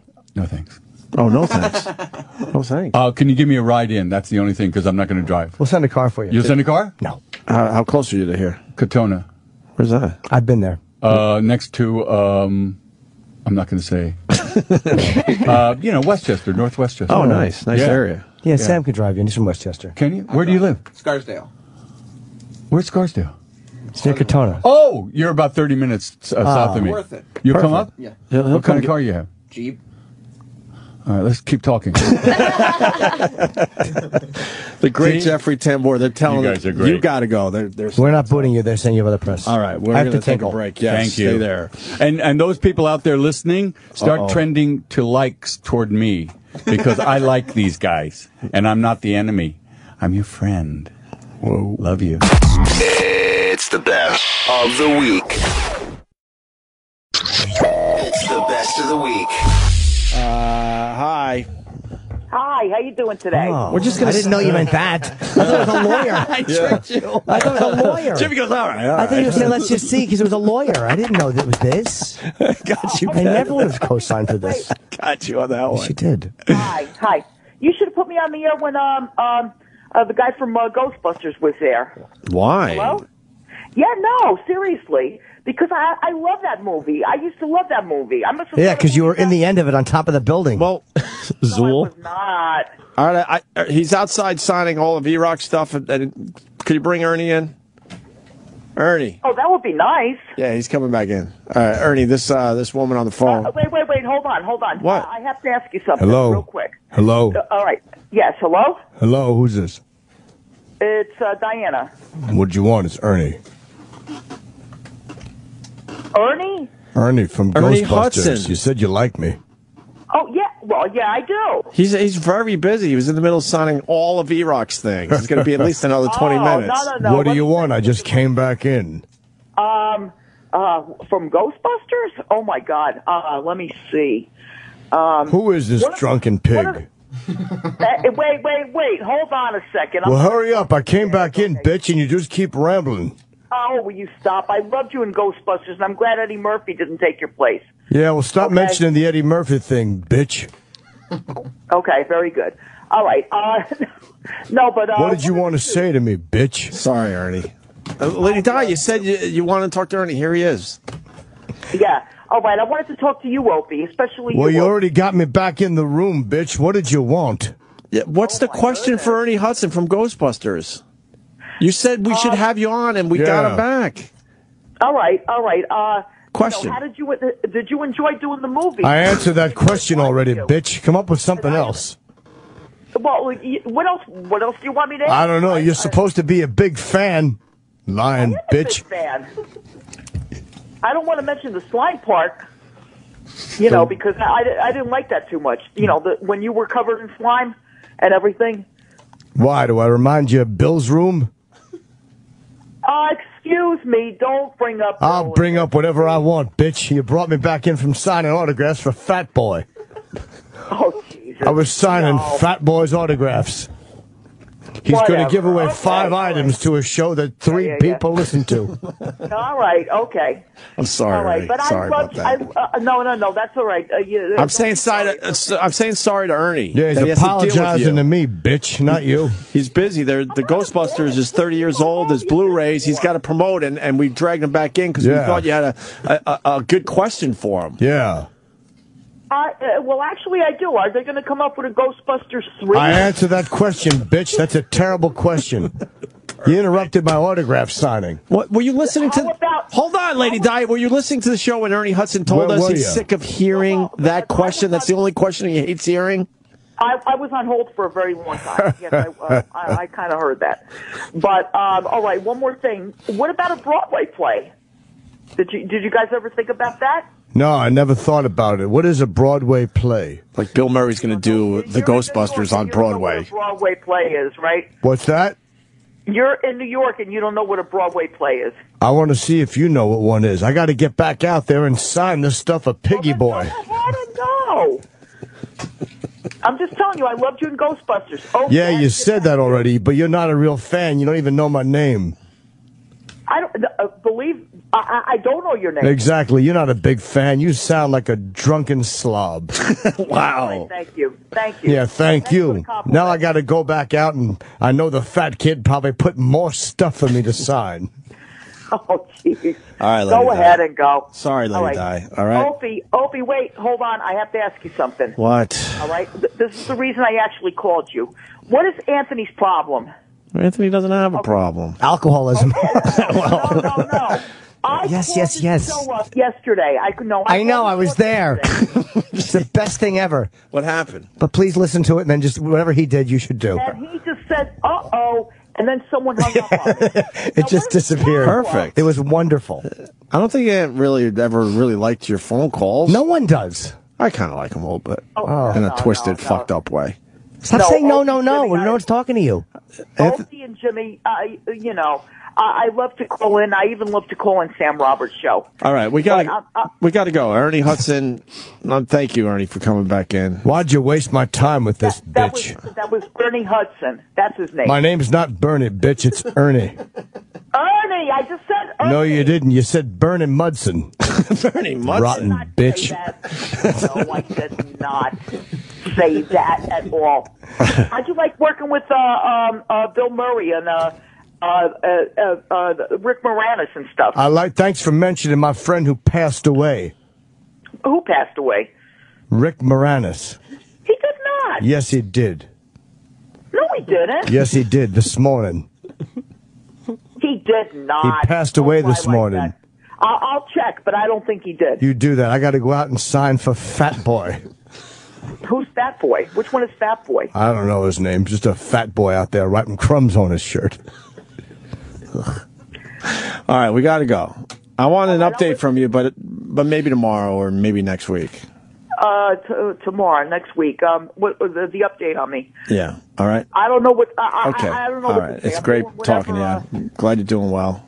Thanks for talking to Ernie Hudson, but now he's out there signing more stuff.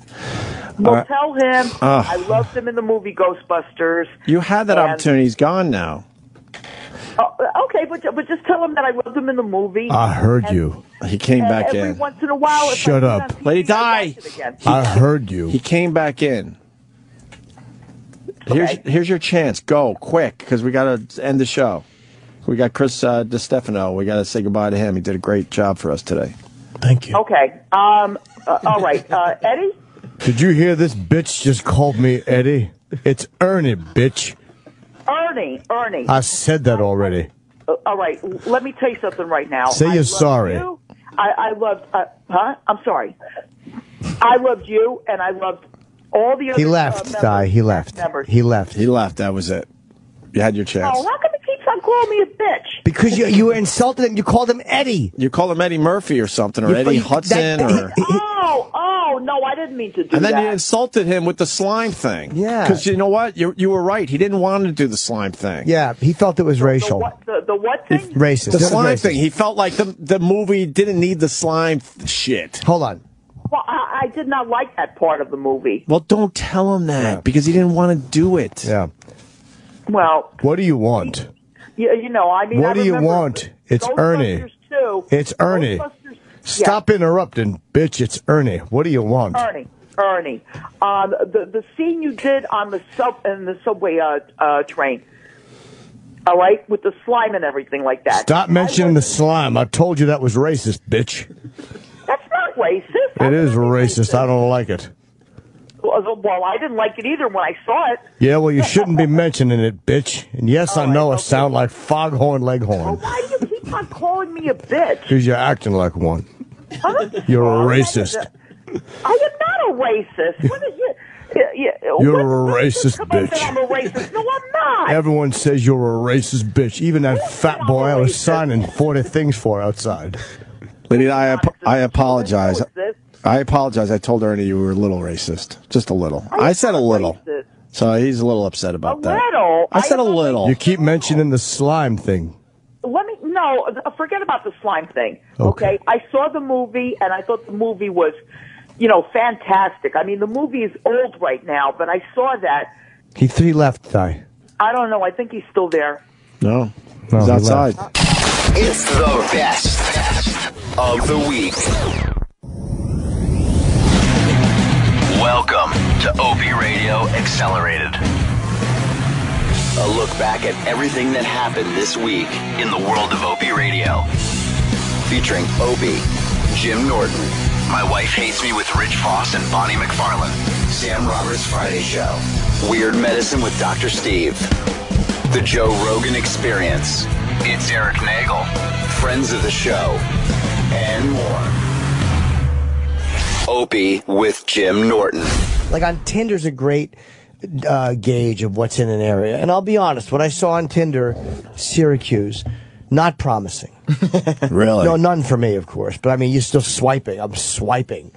And after a while, you stop being selective, and you forget that you can swipe no, too. I'm just like, yep. Wait, how does it work? What is a swipe? You see a girl? You open it up. Or a profile? Yeah, you open it up, and you get pictures of girls who are in your age range that you set your Tinder for. Like, you know, in New York, you'll have a bunch pop up. What's your age range? I need to know. I'll tell you. 18? 18 plus? Of course. Yeah. 18 and under. It was... what was the ceiling? 22? 18 to 40. I had it, I've actually done all the way, within 22 miles. By the way, good for you going all the way up to 40. I don't mean it. Believe it. I was 18 to 23, and I just kept going higher because there was no new matches. There's some solid 40s. There really are some solid 40s. God bless them. I'll never meet them. What happens is, like, look here. This one comes up, Peggy no. You go no to the left, and then you go to the right. She's 40. She's kind of cute. Nope. It even says nope in the little red letter. Nope. Oh, that's hilarious. So if you swipe to the left, it's a nope. Yeah, and there's a little girl picture here. That's obviously someone's daughter. So I'll go nope. And then this girl. Wait, why is there a picture of her daughter? I can't go back to it because it's in the stratosphere, gone forever. She probably wants to show that she's a parent and she's looking for something. Yeah, but that's kind of creepy. Very creepy. Yes. That her profile picture is her daughter. Yeah, it's creepy. Or is that a setup by the FBI? No. Like here, Amanda's kind of cute. She's 29. So if I want to learn about Amanda, I'll hit the I. There's an X.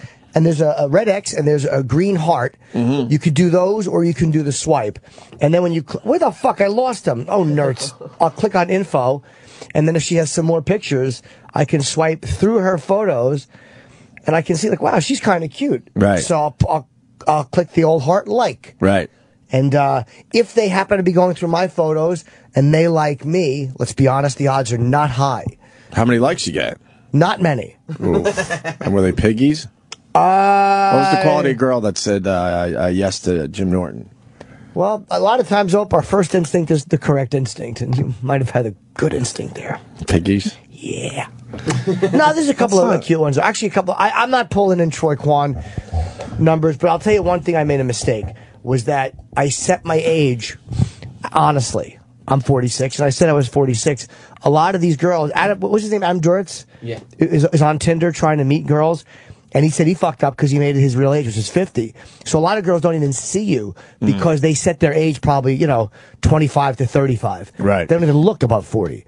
So there's no way to... So you got to go 38. I can't, though. First of all, I don't like to lie. Why can't you go 38? I don't like to lie about my age and annoy. I just don't like to.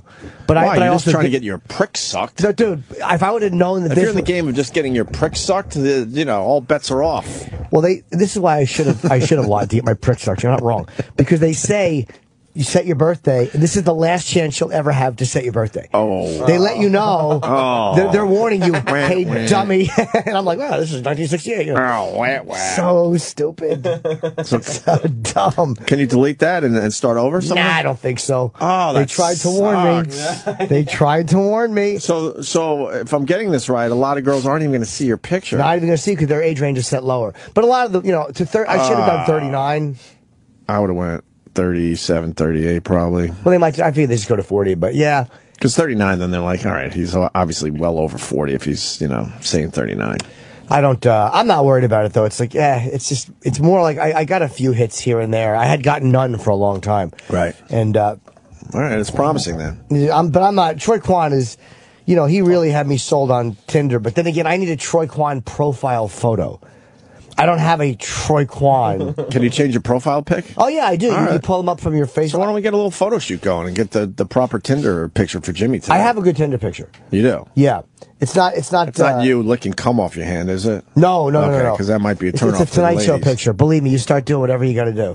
Nice. You start doing whatever you got to do. You should have Jay in there though. You know what? I didn't because Just in the background. Because it's too small. The circle is really small, so it would just be like I don't want people to think it's Jay Leno. Right. And then click on it and he sues me because a bunch of fat girls are calling him. Where he is. All right.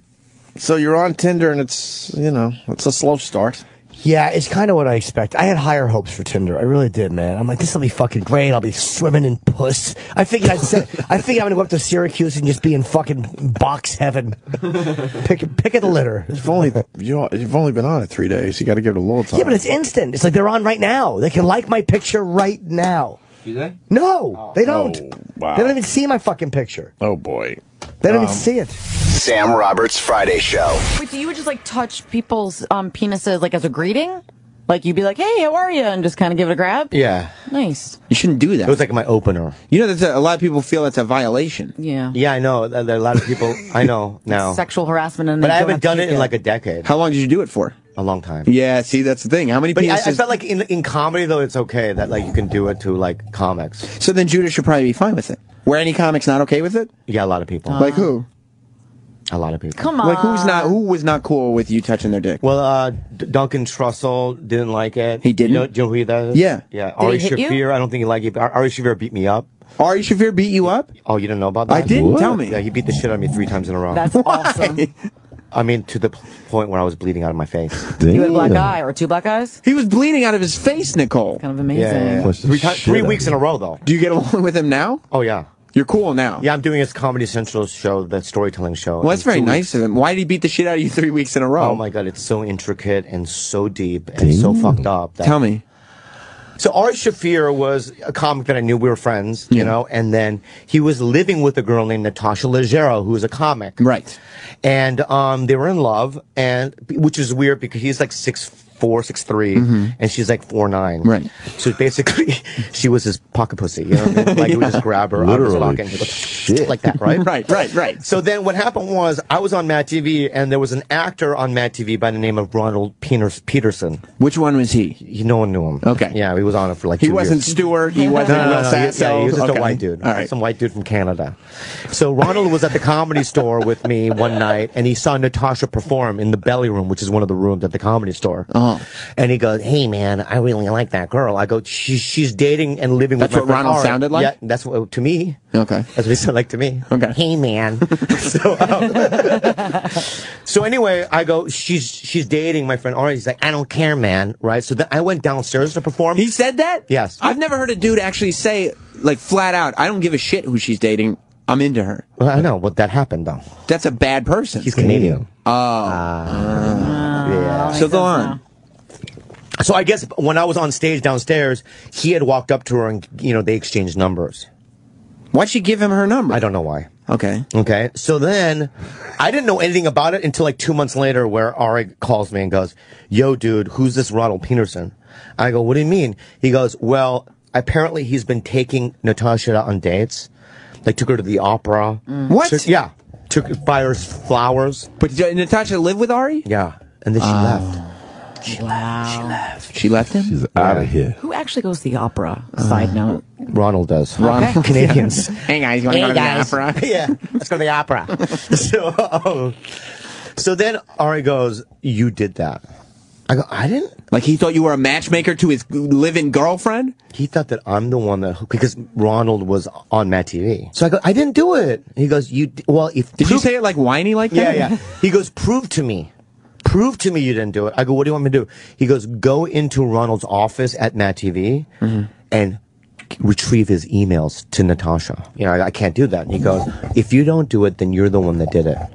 So I have no defense. I call Ronald. I saw Ronald. I go, "Ronald, he goes, "I don't know the guy." I go, you're the one that did this. Yeah. I told you not to do this and you did this. Yeah. Right? So anyway, so then that Friday, check it out. I see. Okay, you know who Steve Renazizi is? Yeah, from the league. From the league, right? So Steve Renazizi is working in the cover booth at the Comedy Store. I see Ari talking to Steve. Steve's in the cover booth, and I go, this is my chance to just try to explain to Ari, you know what I mean, that I had nothing to do with it. Right. So he's very tall, and I tapped him on the shoulder, right? To see that no one can You're see not me do tall. it. Bobby I'm is not a very tall small. man. And I tapped him. I go, hey, Ari, and as soon as I said that, he punches me in the face as hard as he can. Ari Shaffir doesn't fuck around. He doesn't fuck around. That's all you got out was "Hey Ari." Yeah, hey, pop. Did you get knocked on the floor? No, I blacked out. So he punches me in the face. I go, I will go backwards. Yeah. And then I fall to the ground, and then all I see is feet. Like I would black out, and then I would see a foot in my face. When you say foot in your face, you mean next to your face or stomping on your face? Not kicking, like kicking you in the face, as if it was like a football. Right. Yeah. Wow. But So it's your he's head. punting my face. Yeah. Right. So I would black out and then foot. Black out and then foot, and apparently 30 times. He was repeatedly kicking you in the head? Yeah, 30 times. My wife hates me. I still feel like I'm in the Rocky 1 phase of my life. You know, I don't feel like I've hit the level I want to hit yet. I don't, you know, it's like, but, you know, I don't know. I've never had one thing where I felt like I made it or anything. You know, I'm still 30 Rock. You didn't feel I that? got shows in Chicago this season, this week, and I'm still trying to fucking sell tickets for it. So I don't fucking know anything. You were on one of the biggest sitcoms of all time. You know, it's got to be in the top critically 200. acclaimed, I guess, right? Yeah, I mean, yeah.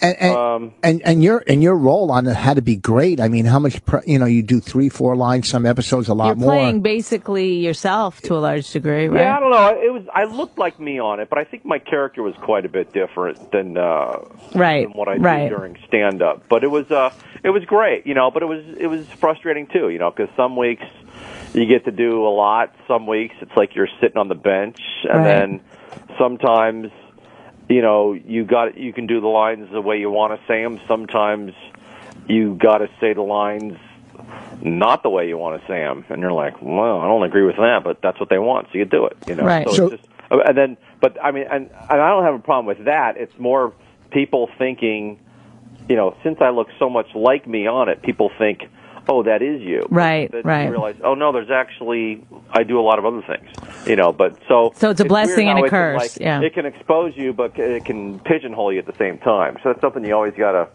fight against. But yeah, as far as stand-up goes in the city, I think I did 3 movies before I ever got a comedy festival. I think I did Meet the Parents and a few other movies before I ever got like Aspen Comedy Festival. Wow. Yeah, I did Montreal Comedy Festival for the first time like 3 years ago. That's insane. That is I've never even done it before. And I got it not by going via the festival. I did Paul Provenza's The Green Room, which was awesome, and That's they a great show. contacted me directly. Yeah, that was my first time doing Montreal. Can we talk about your process a little bit? I don't know if it's that you tape yourself. Yeah, he's taped himself. Oh yeah, that's all OCD shit, right? I didn't know if we were allowed to talk about it. Yeah. You talk about, yeah, that's just OCD shit. That's like, I mean, part of it's trying to be productive, and then part of it's like OCD shit. Well, do you think? But yeah, I tape every single show I've ever done, and I never delete them, and I never label them, and I never listen to them. Oh my God! They're not listening to them. Well, I get it because nobody wants to listen to themselves. Well, that's listening to yourself can be phenomenally depressing and give you anxiety. Right. No, I never watch myself. Maybe like I watched my HBO special just last year for the first time, and I was like, oh, it's not as bad as I thought that it was going to be. But I think I need a lot of time in between. I can't watch stuff that I do. I would hate it if I was somewhere and I came on TV for some reason. It would drive me nuts. I could watch like when I was on Tough Crowd, but if it was doing stand up, I just hate hearing my horrible laugh. I hated hearing myself even on the radio. Judah, to you, do you think success is financial or creativity?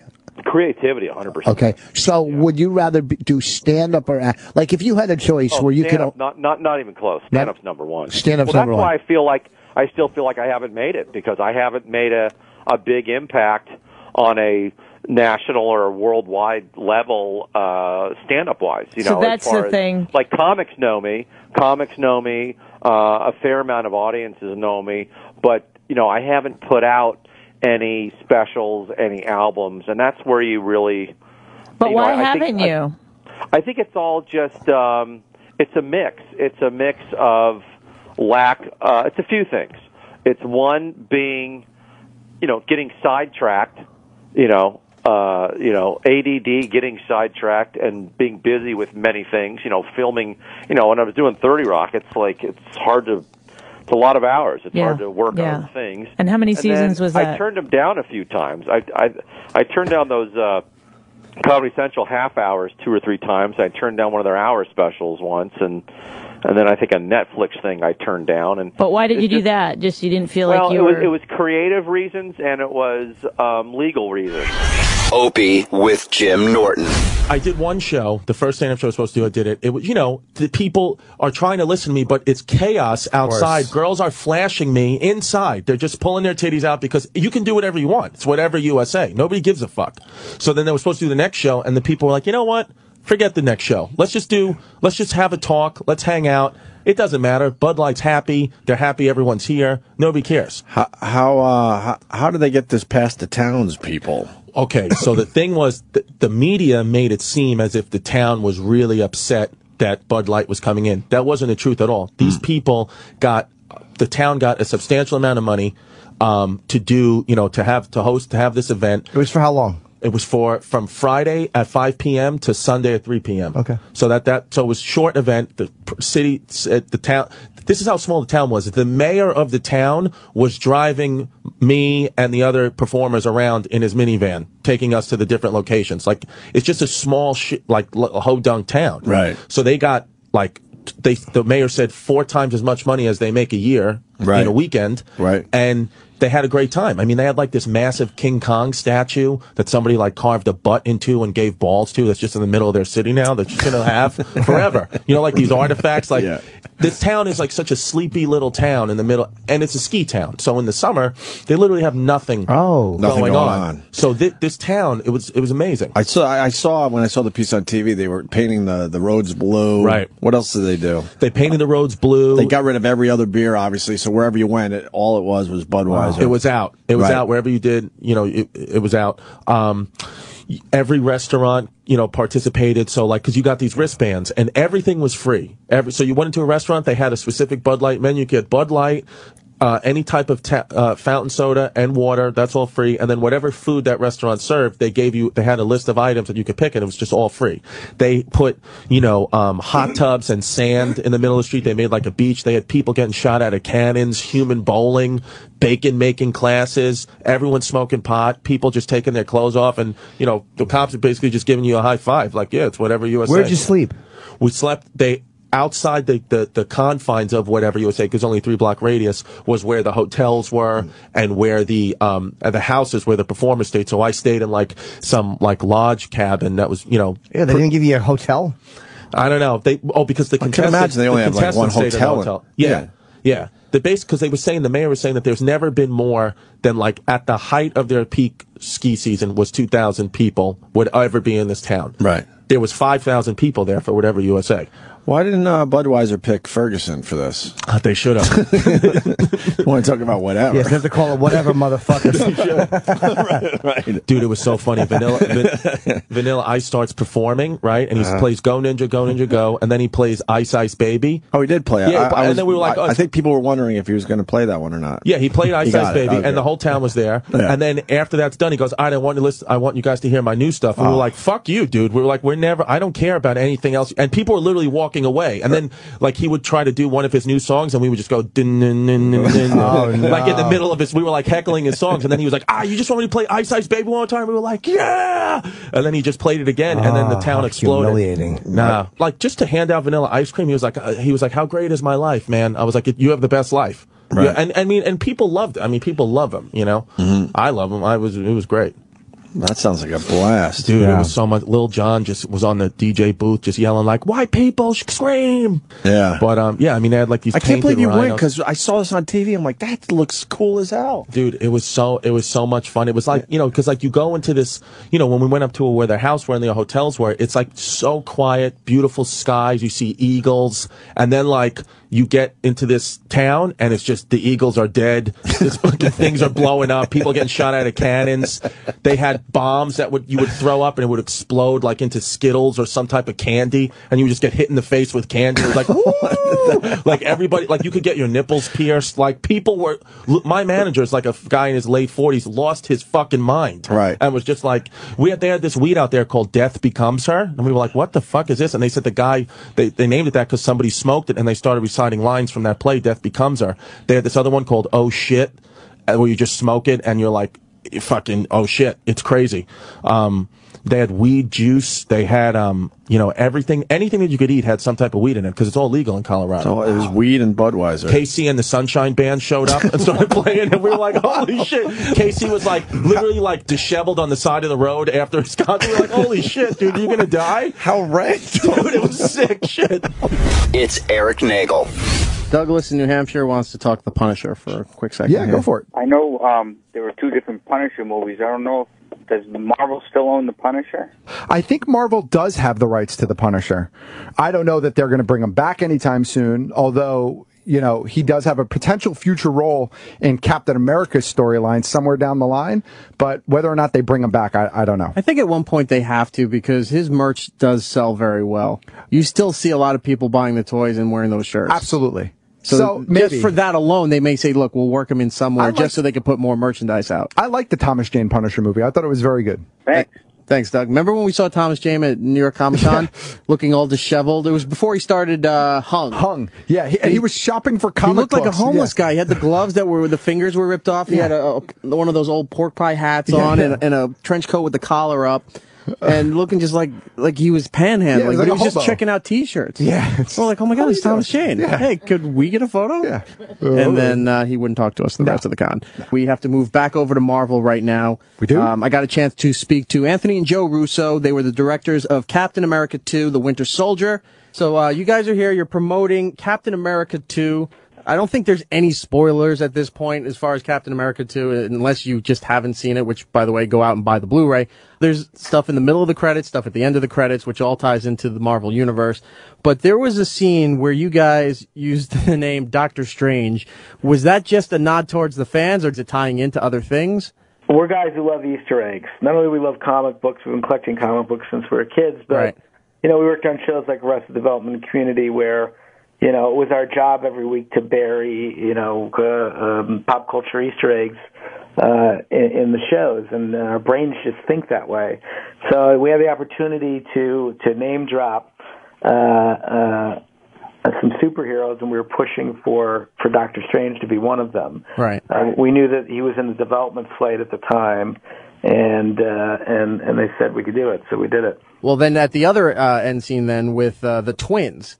And I'm guessing they're going to be involved in the future Avenger movies, but do we maybe see them in Captain America 3? We can't comment on any characters that might or may or may not appear in Captain America 3. Gotcha. Beyond Captain America. So there's no point in asking about Hawkeye or Crossbones. Who? Anthony and Joseph Russo, thank you so much for your time. I do appreciate it. Best of luck with Captain America 3. I'd like to talk to you again and then revisit this interview and tell me if Hawkeye and Crossbones is in this movie. Okay, let's do that. Okay. Thank you so much, guys. I appreciate it. All right, take care. Sam Roberts Friday Show. You didn't press charges, did you? No. See, he's gangster. You know, I don't think That's gangster, right? You know, I saw that in. I don't think it's over because when you started the story, you said Ari Shaffir kicked my ass 3 weeks in a row, and so far we've just gotten to one beating. Oh, now shit, you're right. Right? The second one is a strangulation. Okay, all right. Got fancy. Let's not jump ahead too far. Okay. So you're at did you go to the hospital? No. Because did you have medical insurance? No. Right. So what are you going to pay with? Yeah. So it's like you check your teeth. They're all in your mouth. Yeah. You probably got a concussion. Maybe. Yeah, you got knocked unconscious. I think you definitely got a concussion. Maybe. You probably got multiple concussions because you probably hit your head on the cement when you fell back. Maybe. Probably. So you just went home then. Yeah. Well, my girlfriend put ice on my face. Not the girlfriend you have now. No, Sarah. Girlfriend I had a girl at the named time. Sarah, yeah. Sarah Silverman? No. Sarah, we don't know. Yeah, none of your business. Oh. Okay. I thought we were being honest. That's the only thing. Yeah. This is the trust. It's none of your business. Okay, well, now you're hurting me. No, But you're go not. ahead. You're hurting me. Okay, well, that was hurtful to me. Well, But go anyway, ahead. your hair is hurtful to me. No, my hair. There's nothing wrong with my hair. yeah. Oh, all right. I don't want to fight with you, Sam. Thank you for having me on your show. Thank you for being here. Yeah, Thank I'm you really for being grateful. here. I'm grateful for the opportunity. I'm grateful for you. Sam is not going to. So then a week later, I also, here's the thing though, I also owed Ari $4,000. Okay, so he might. So it wasn't just like. That's what I mean, later in retrospect, yeah, I feel like the anger was from that I owed him a lot of money. Okay, so he owed you owed him $4,000. Does Ari owe you any money to this day? No, we're even. We're cool. We're very good friends now. Who's friends with someone that beat them up 3 times? Code of the streets, man. Code of the streets. Code of the streets. Man. Is that what it is? Yeah, it's exactly real what it is. comedian gangster shit. Gangster shit. West Coast shit. You know what I'm saying? So then the second time, what happened was the next week, literally the next week. A week later, I'm walking in the hallway in the back of the. I'm still bruised. Yeah. And I don't even know what happened. Like all of a sudden, I'm against the wall, and Ari's choking me. You didn't even get to say, "Hey, Ari," this time. Didn't even see him. Like all of a sudden, I just show up, walk into the hall, I'm being choked. Yeah. Right, and I'm falling to the ground. Like he's tall, so he's pushing me down. And he goes, "Where's my $4,000?" Okay, so then Ari Shaffir was mad about the money, not the fact that you didn't interfere with his relationship. Well, I don't know. But probably the money. Yeah. Because you didn't interfere with his relationship, but you did owe him $4,000. Yeah. So there you have it. So he's choking you. Go ahead, Did Nicole. he strangle you to the point where you were like, okay, this is it? Like you might die? You know, like you're gasping and it's like, oh no, I have no more air left. Yeah. You thought? Did you think you were going to die? I was actually bleeding from the neck because he had drilled. Oh my god. Why are you laughing, Sam? This is a real story right here. He loves man. other He people's has like misfortune. these long Jewy thumbnails. Don't get him upset. Don't say that. Can I say that? Is that racism? You can say. I mean, it's not racism, but it is somewhat anti-Semitic. I'm not sure what a I'm not Jewy going to say that. thumbnail I'm is. not going to say that then. You did say Can you it. erase it? All right, let's erase that part. All right, right? Travis, can you erase that? Yeah, Travis is erasing it. He had these long thumbnails. Like a Jew? Oh, we're not saying that. No. Okay, we're not saying that. No. Okay. You can't say that either? We're not going to say that. And then he was digging into my neck. This is Ari? Yeah, when he was choking me. So I had these 2 scars on my neck from exactly where the thumbs are, and it was bleeding. Wow. So the second week, your neck is now bleeding. Yeah. Why did he release you from the chokehold? Was it because he didn't want a murder No, I charge? think the manager came down and goes, Ari, stop, or something like that. But not like with urgency. Just like, stop. That's sad. Opie with Jim Norton. JP, welcome to the Opie and Jim Norton show. Hey, good morning. How are you? Jimmy just discovered your videos on YouTube. Your account is JP the B-Man. Yeah. That's my moniker, JP the B-Man, yes. Sorry to call you so early. I was up till like at least 2 o'clock in the morning last night watching your videos. And why do you do those things? Well, I guess somebody has to do it, right? Right. And I like these. You like them? I like them, and we have a ton of them down here. So this is what I do, and people call me, and I gotta make a chaotic situation a better situation. So you just kind of get in there right amongst them, and you kind of just have to be the bee. Why did they ask you? Why do you wear no equipment, like no gloves, no mask, no nothing? Because I'm in southeast Louisiana, and it's hot for one thing. Okay, and the other thing is, I would take hot over getting stung a lot, though. Yeah. I would sweat my ass off to just make sure I'm not getting stung by bees. I understand. Sometimes you have to do that, but the equipment sometimes gets in your way. So I'd rather go without it. That way I can see what I'm doing. I can feel what I'm doing. That's why I don't wear gloves a lot of times. I've watched probably about 8 of your videos, and you didn't wear gloves in it. What is the average amount of times you get stung per nest? Anywhere from none to a couple to maybe 3 or 4. Oh, that's not that bad. That's it. No. You just the bees will tell you.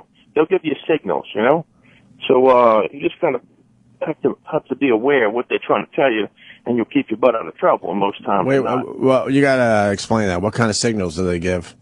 Well, they'll put out pheromones. They'll put out visual cues.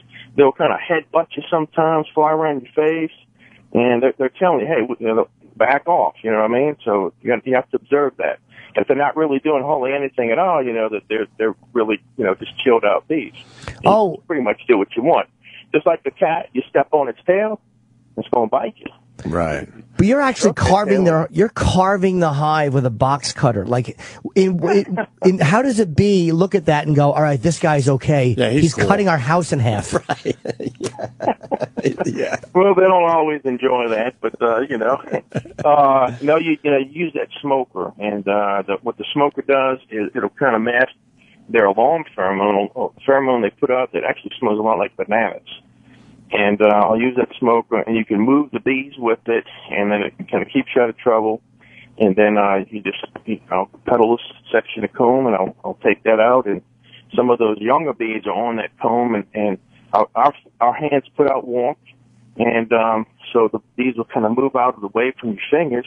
And you're able to grab that comb and kind of transfer it over and do what you need to do. How old were you when you realized you weren't scared? Because I'm a flailing idiot. How old were you when you realized you weren't afraid of these things? Oh, man, since I've been in diapers, I've been turning over rocks and looking for bugs, So my family from a young age, they noticed that about me. And what about yellow jackets and hornets? I don't like them. Those things hurt. And you I like honeybees. You don't handle hornets the same way you handle honeybees?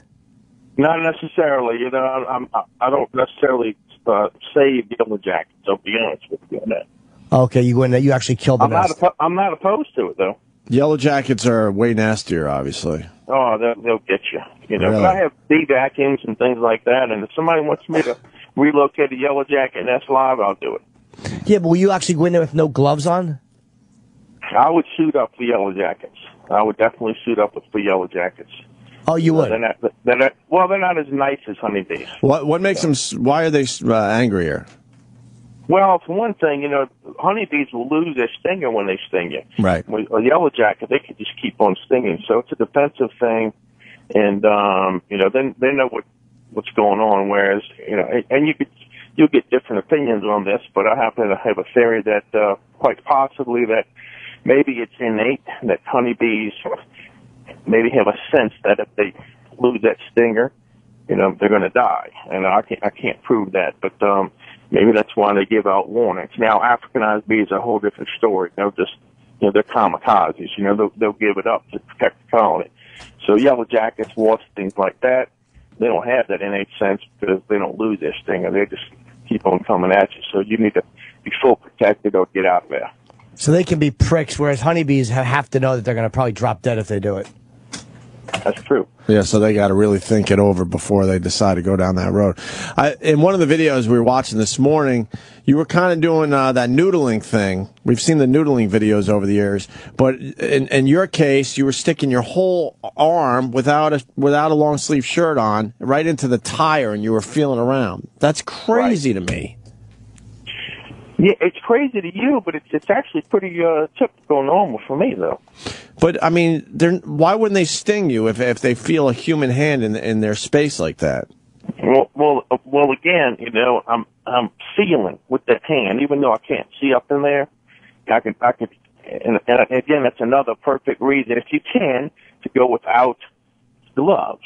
Because you lose that tactile sense.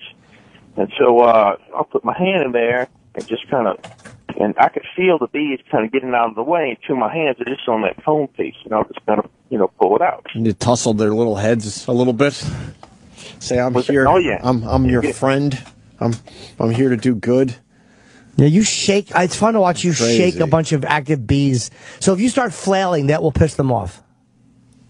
Well, you possibly can. I mean, if you're in front of a hive and they're on edge to begin with, and your hands are going all over the place, and you got quick, fast movements, that can happen. They can kind of jump on you. So that's kind of why I kind of go low and slow. It's kind of the way to go around bees.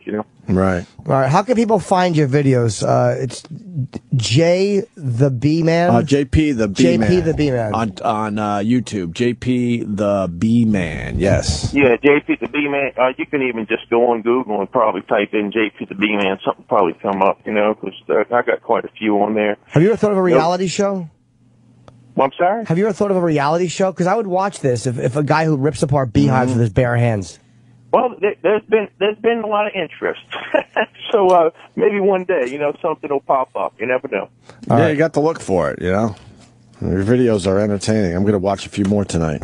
Thank you very much, buddy. Enjoy. If y'all have any other questions, just throw them my way. Y'all have a great day. All right, thanks a lot, JP. There he goes, All right. JP the B-Man. Take care now. Bye-bye. Take care. Yeah, that's crazy. Well, I would have thought a lot more. I would have thought he got stung a lot. You explained it perfectly, but it still seems, crazy to me. Yeah, it's a different mentality. This is Opie Radio Accelerated. Hey, Mike in Long Island, your friend's got a beautiful gal and she wants to fuck you. Hi, buddy. First of all, Jimmy, got to compliment you on your talk show. I think you're better than Dr. Laura on the other XM channel. Oh, thank you very much. Well, go and take on the day. But then again, photos of my hairy pussy were never put on the internet, so she's got me beat there. What's going on, buddy? All right, listen, I'm happily married. I have no problems with marriage. Marriage is great. But I have this friend of mine who is that is a colleague of mine that is a knockout. And over the past couple months, she's kind of been coming on to me, and she wants to bang me. And dude, she's a fucking knockout. So the thing is, at this point, I don't want to jeopardize our marriage, but man, Jimmy, I want to bang this broad bad. Oh, so what's the problem with banging her?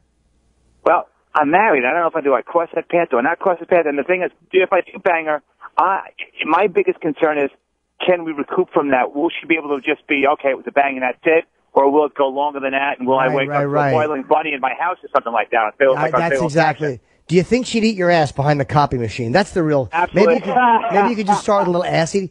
No, you know what, dude? I think you answered your own question. Like, I know it's really hard to pass up a hot girl. Like, you know what I mean? It's very hard. But if you're married, I mean, like, I'm a pervert, but if you're married, I wouldn't recommend cheating if you don't, and also you work with her.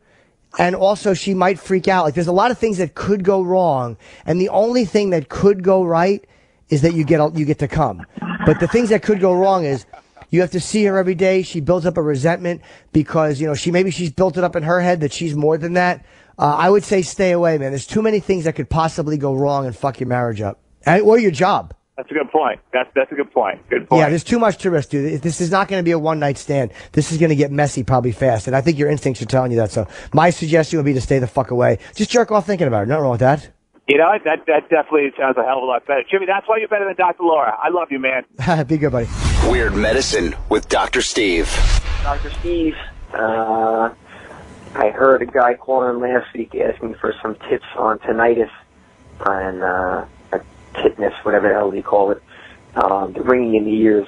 And I just wanted to put out a suggestion. I own a float tank center, isolation tank center, and I've had a few people come in that have issues with tinnitus, and they said they got relief while they were in the tank and temporary relief afterwards. Obviously, it's not a cure, but if it could provide some relief for somebody that's really suffering from it, all the better.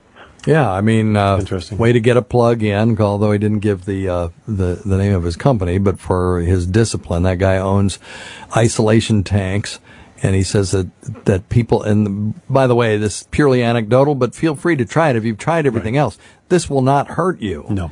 I have no problem with complementary and alternative therapies if you're not substituting those for things that are proven to work. Right. And if they're, and as long as you're making sure that no harm is being done. Mm-hmm. So, what the fuck? Give it a try, because people with tinnitus or tinnitus, however you want to pronounce it, which is a ringing or sound in the ear, every once in a while, this, tinnitus will get into the brain where it's trying to interpret the sound, and people will hear music. Mm-hmm. And I had little old ladies that would hear 40s music. They'd just be hearing all day long, like it was some radio station in there. Amazing.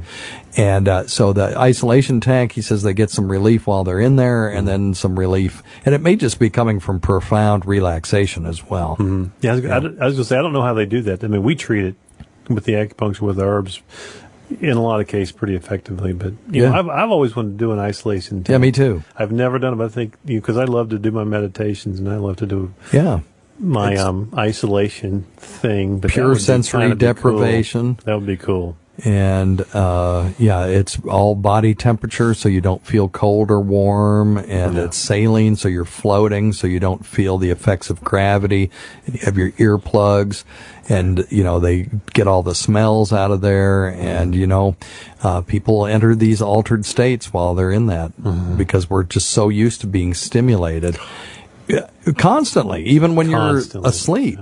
You're at least feeling the effects of gravity, and there are sounds. And now, with all of these stupid plug-ins and chargers, we've got so much light in our rooms now that hardly anybody sleeps in a dark room anymore. Right. And I think the worst thing for me, and I don't know how to do this yet, but on my cell phone, all my emails ding when I get emails. So if I get a fucking email from... Oh, that's so easy. Is it okay? You'll have to show me. No. Let me tell everybody. Night, There are sound managing programs or apps that you can get, and where you can turn everything off except emergency sounds. Right, okay. From this time to this time, and I had one on mine that would just, I can't use it anymore because I'm on call all the time.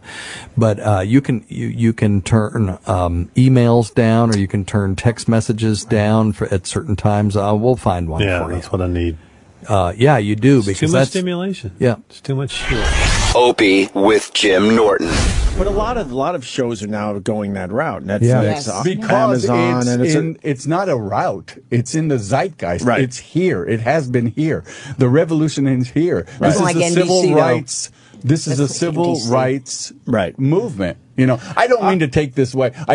I think I got rude to you, and I was screwing around. But I thought I asked a good question. He asked a bad question. I thought I asked a good Can one. I defend myself? I'd like a compliment. Don't even defend yourself. I want to defend myself. Because your days here at Sirius Radio are done. Well, pretty much. I am taking over. You're pretty much right. Yeah. No. Well, I know you're negotiating with. How is that going with that other network you're negotiating with? Thank you for that. Yeah. It's going quite well. Yeah, Thank you, that's Jeff. good. No, I want to explain about- because I don't want you to think I actually asked a shitty question. If I was going to... You asked a question that I get all the time. Thank you. But besides that's to the purpose. I love your question because that's what I get, and that's the area that's around it. But who asked a good question? Let's be honest. Who asked a good question about what you learned about Nikki Glaser? Oh, you have a question? No, she's transgender. She understands everything. She's been nodding the whole time. She gets it. She's used to that. I get it. I know you do. So why don't you speak? I remember when... if you get it. Well, She because sits here nodding. all the She men got are here. everything. And I it's looked into her sexist. eyes, and she got everything I was saying, but she doesn't say anything. You're Speak. saying it all. Yeah. I don't need to say. I was going to say Dustin Hoffman when he That's exactly dressed up right. as Tootsie. Yeah. Said, "Make me prettier. I'm not prettier Thank you. enough." Right. And Thank they were you. like, "We can't." And Right. he cried because he felt he couldn't be beautiful, and he more beautiful, and he realized the plight of being a woman and That's right. not feeling beautiful enough. There it is. I'm that's raising my about it, hand, but Jeffrey. that's it. But that's it. Calling me. Calling She's right me. on it. She's right But on they have it. shots, I'll call too, on you. a lot Put of your these hands down. transsexuals. They have a- You know, It's an excellent point. I have 4 kids, and we Call do that. me, please, please, please. Hey, Opie wants to defend Because it'll himself. come. Let him defend Can I just say something to this? Sure Because you I can. just happened to see that again. Yeah. Because somebody sent me that, and it's exactly right. And you people, people ask you about underwear, and they ask you about hose and stockings, and you go, "Are you serious?" And I was just talking to somebody this morning, and just said, "It's really." He got it. He said, "It's really about the spirit, isn't it?" I said, "That's it. It's about the soul." So Hold on. basically asking you... Hold on. You're going to go funny, and I don't want you to go No, funny. I would never cool. go funny. Believe me. It's Yeah, but- not yeah. happened much in my career. I understand. I listen to this show. Point to me. I won't go funny, obviously. All right, go. Go dirty. Go. But do you understand what I'm saying to you? Go dirty. So My turn? Listen, here's the deal. My turn. No, shut Can you up. curse on Amazon? Shut up. I'm a guest. That's right, you are. Let Jeffrey talk. I am a guest. I was And yelling then at you. I'll call on you. I was yelling at Jeff. Because I was going to bring ego into this. The reason I Can said you that curse on Amazon? because Look how spoiled you shit, are. I almost got in and then Go you ahead. interrupted. Go. If I was going to play a woman, my ego would take over, and I would want to look like a good-looking woman. That's You why do I asked already. that question. But Thank you. now look. I could see I'm you as a playing woman. Maura. But we All can't. right. Right. And I'm 70 years old. Right. So she's not I mean, the word, I don't mean to be politically incorrect, the word babe Right. is out. No, she's an older woman. You're right. I apologize. And So who plays her? Hold on, let me talk. Sandy, push oh my her. God, hold on a second. Bully. She has a bad knee. I have a bad knee. She has reading glasses. I have you get it? Right. She has arthritis in her right shoulder. You understand? She's a person. She had a secret for 50 years from her family. Right. She was born inside the wrong body, and she said, at the age of 60, she said, "Oh, F it. I've got to make a break for my freedom. I got to make a break. My family's going to have to follow along." And that's brave. And there are a lot of people like that. Right. And by the way, and she's funny, and she's discovered herself.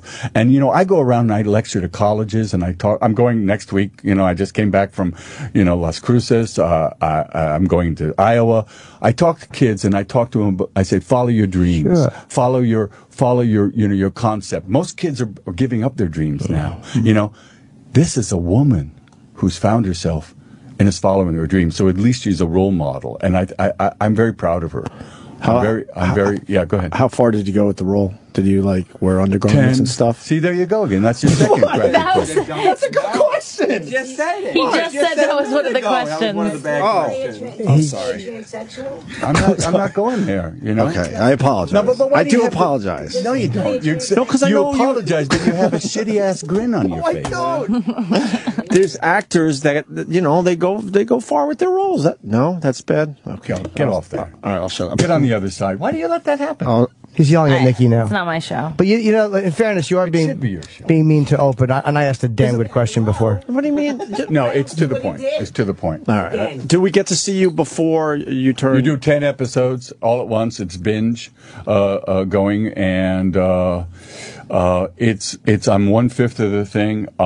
Please see it so you can tell your friends about it. I guarantee if you see it, and I guarantee if you had watched it, this interview would have been different. Oh, fuck. I'm a little pissed at you guys. No, don't be. Are you really? Yeah, I am. No, don't be pissed. Why? We want you I to... am. No, don't be pissed. We can get through this. All right, Sandy. I got her mic off for now. Sandy. I don't want. I don't want. Hold on. Sandy. Hold on. Are you going to watch it September 26th? Yes. Yes. I will. I want you to talk about it the next day. You promise? Will you come back in? I'll come back in. I live 30 minutes away. You'll still be pissed though. I don't want you pissed because we really like you. You know what?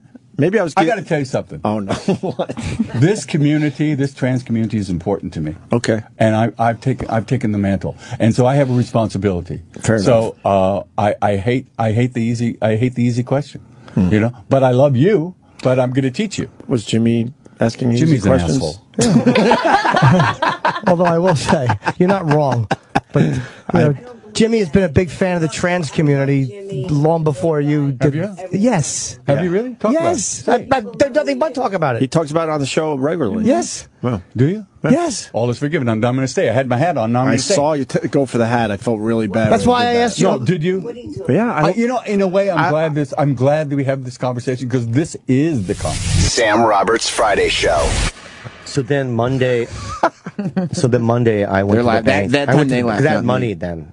So I took $4,000 out of my account and I brought it to the manager at the Comedy Store and then he gave it to Ari. In cash. In cash. Yeah. That's a good way to Thinking it was going to stop. Right. Yeah. But it didn't. You were wrong.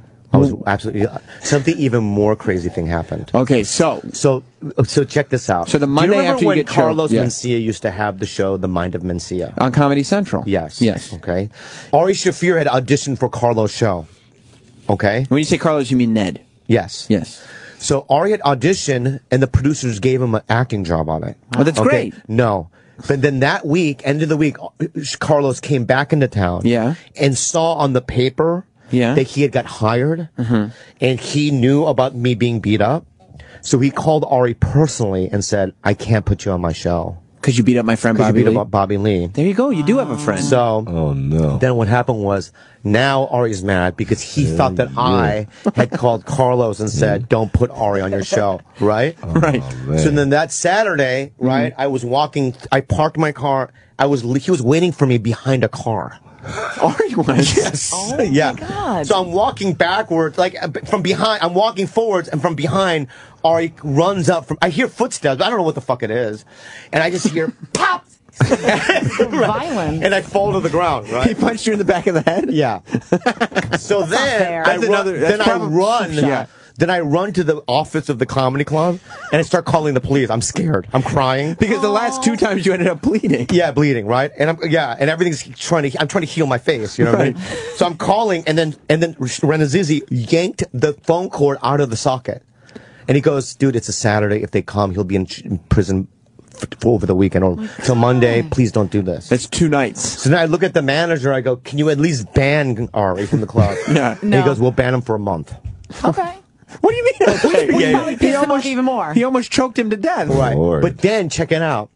But then he just kept beating you. But up. this has a bigger. This is like prequel to like 300, right? Check it out. Right? Yeah.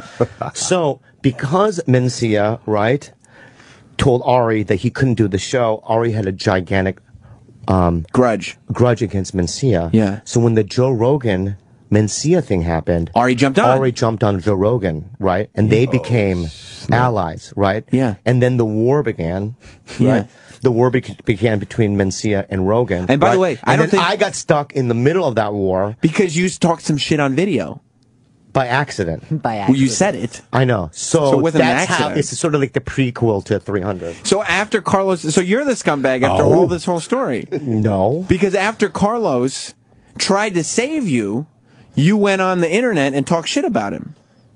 No. That didn't happen. Just no. Yes, but no. Why no? Because the video footage that Rogan had, right? Yeah. I didn't know that there was a camera on me.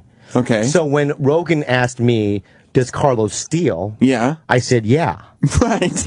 But that's not me. That's me being honest. Yeah. I'm not being, like, I'm an honest person. Yeah. So then when I looked that there was a camera on me, I'm like, no. And then when Mencia asked me to do a rebuttal video, which was out there, right? I did it.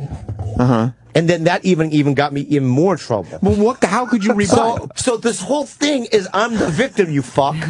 Get it? It all started from something that happened with Ari and Natasha and Ron Peterson. Were you mad that Joe Rogan had a video camera on you and you didn't know? No, but I'm saying, do you understand my plight? I mean, yeah, but then I don't understand why you had to turn. So how did you end up being friends with Ari? At what point It's were you Ron Peterson's fault. This has been Opie Radio Accelerated. Looking back at all that was this week in the world of Opie Radio. At Opie Radio and at Jim Norton on Twitter. And listen to all your favorite shows only here on Opie Radio. Sirius 206, XM 103.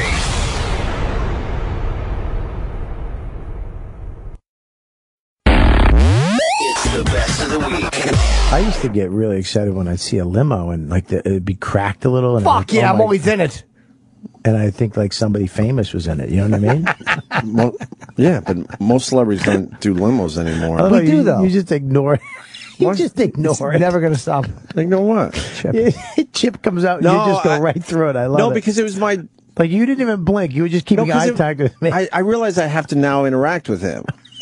And I'm trying to get to that point because my whole angle on it, which was great for the day when Ant was here, was that my whole thing was to completely ignore him, and that was kind of fun for me, and it kind of worked for the radio show. And then Ant obviously would interact because I mean to break it down, it's a great character, but my angle was to ignore it, and now I know I got to interact. This is with the only Chip. thing I hate about. I think me and Chip have to go out for lunch. We have to Fuck break. yeah, that can be arranged. We have to break the ice. I Fuck think. yeah, but strong enough. Go ahead, Sam. We have to. I hate it. I hate him. Me and Chip I have hate to that my break the wife ice, I likes realized. Chip, and I know my kid's gonna love Chip. Oh, it's gonna be, would you hate it? His first word was Chippa. I would probably give him away. I'd probably leave Dawn.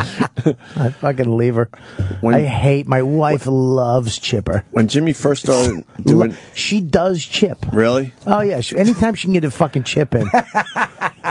What happened with Chip? I'll really break it down. When Jimmy first brought Chip to this radio show, I fucking despised it. I hated it. And I'm like, this is really fucked up. Yeah. I don't know how this works on a radio show. So I purposely ignored it, hoping that it was just a thing he was going through. And then, and it needs to be known, and it's the truth. I was like, wow, that's a really good character. But I already committed to ignoring him. So I'm like, I'm going to continue playing it that way. And obviously Ant's going to interact with him, and that's why it'll be fun. But now I know I have to interact with Chip and the rest of the characters. So I think we need to do lunch, Chip. Well, you've already seen Edgar in person. I did. I've seen a few of these in person. I felt the same way you When? felt, and Which I've time? never stopped hating him. Really? I've never Oh, stopped there's still hate. I think it's supposed to bring out some hate when you hear it. You know when you drive back to Boston, there's a sign that says Chip. Finish. There's a billboard. Try to get this one out. There's a billboard that says Chip Diner or something. That's right. And it's on the way there and on the way back. Every fucking time I fucking go the fuck home, I see this stupid billboard and I hear him go, "What's that?" in my head. And the anger, right, that it brings out. I'm not even kidding you. It's probably happened 50 times because it's on the way there and on the way back. Sometimes it's the anger's so fucking, it's so violent in my head. I laugh. You ever get that mad where you're like, sure, "That's fucking this motherfucker." You're smiling through clenched teeth. And once in a while, Dawn will literally go. She'll go, "What's that?" She'll point, and I just want to give her a Hulk Thor punch at the end of the. Remember the Avengers? Give her a Ray Rice right in the. Oh Jesus! Sorry. It's the best of the week.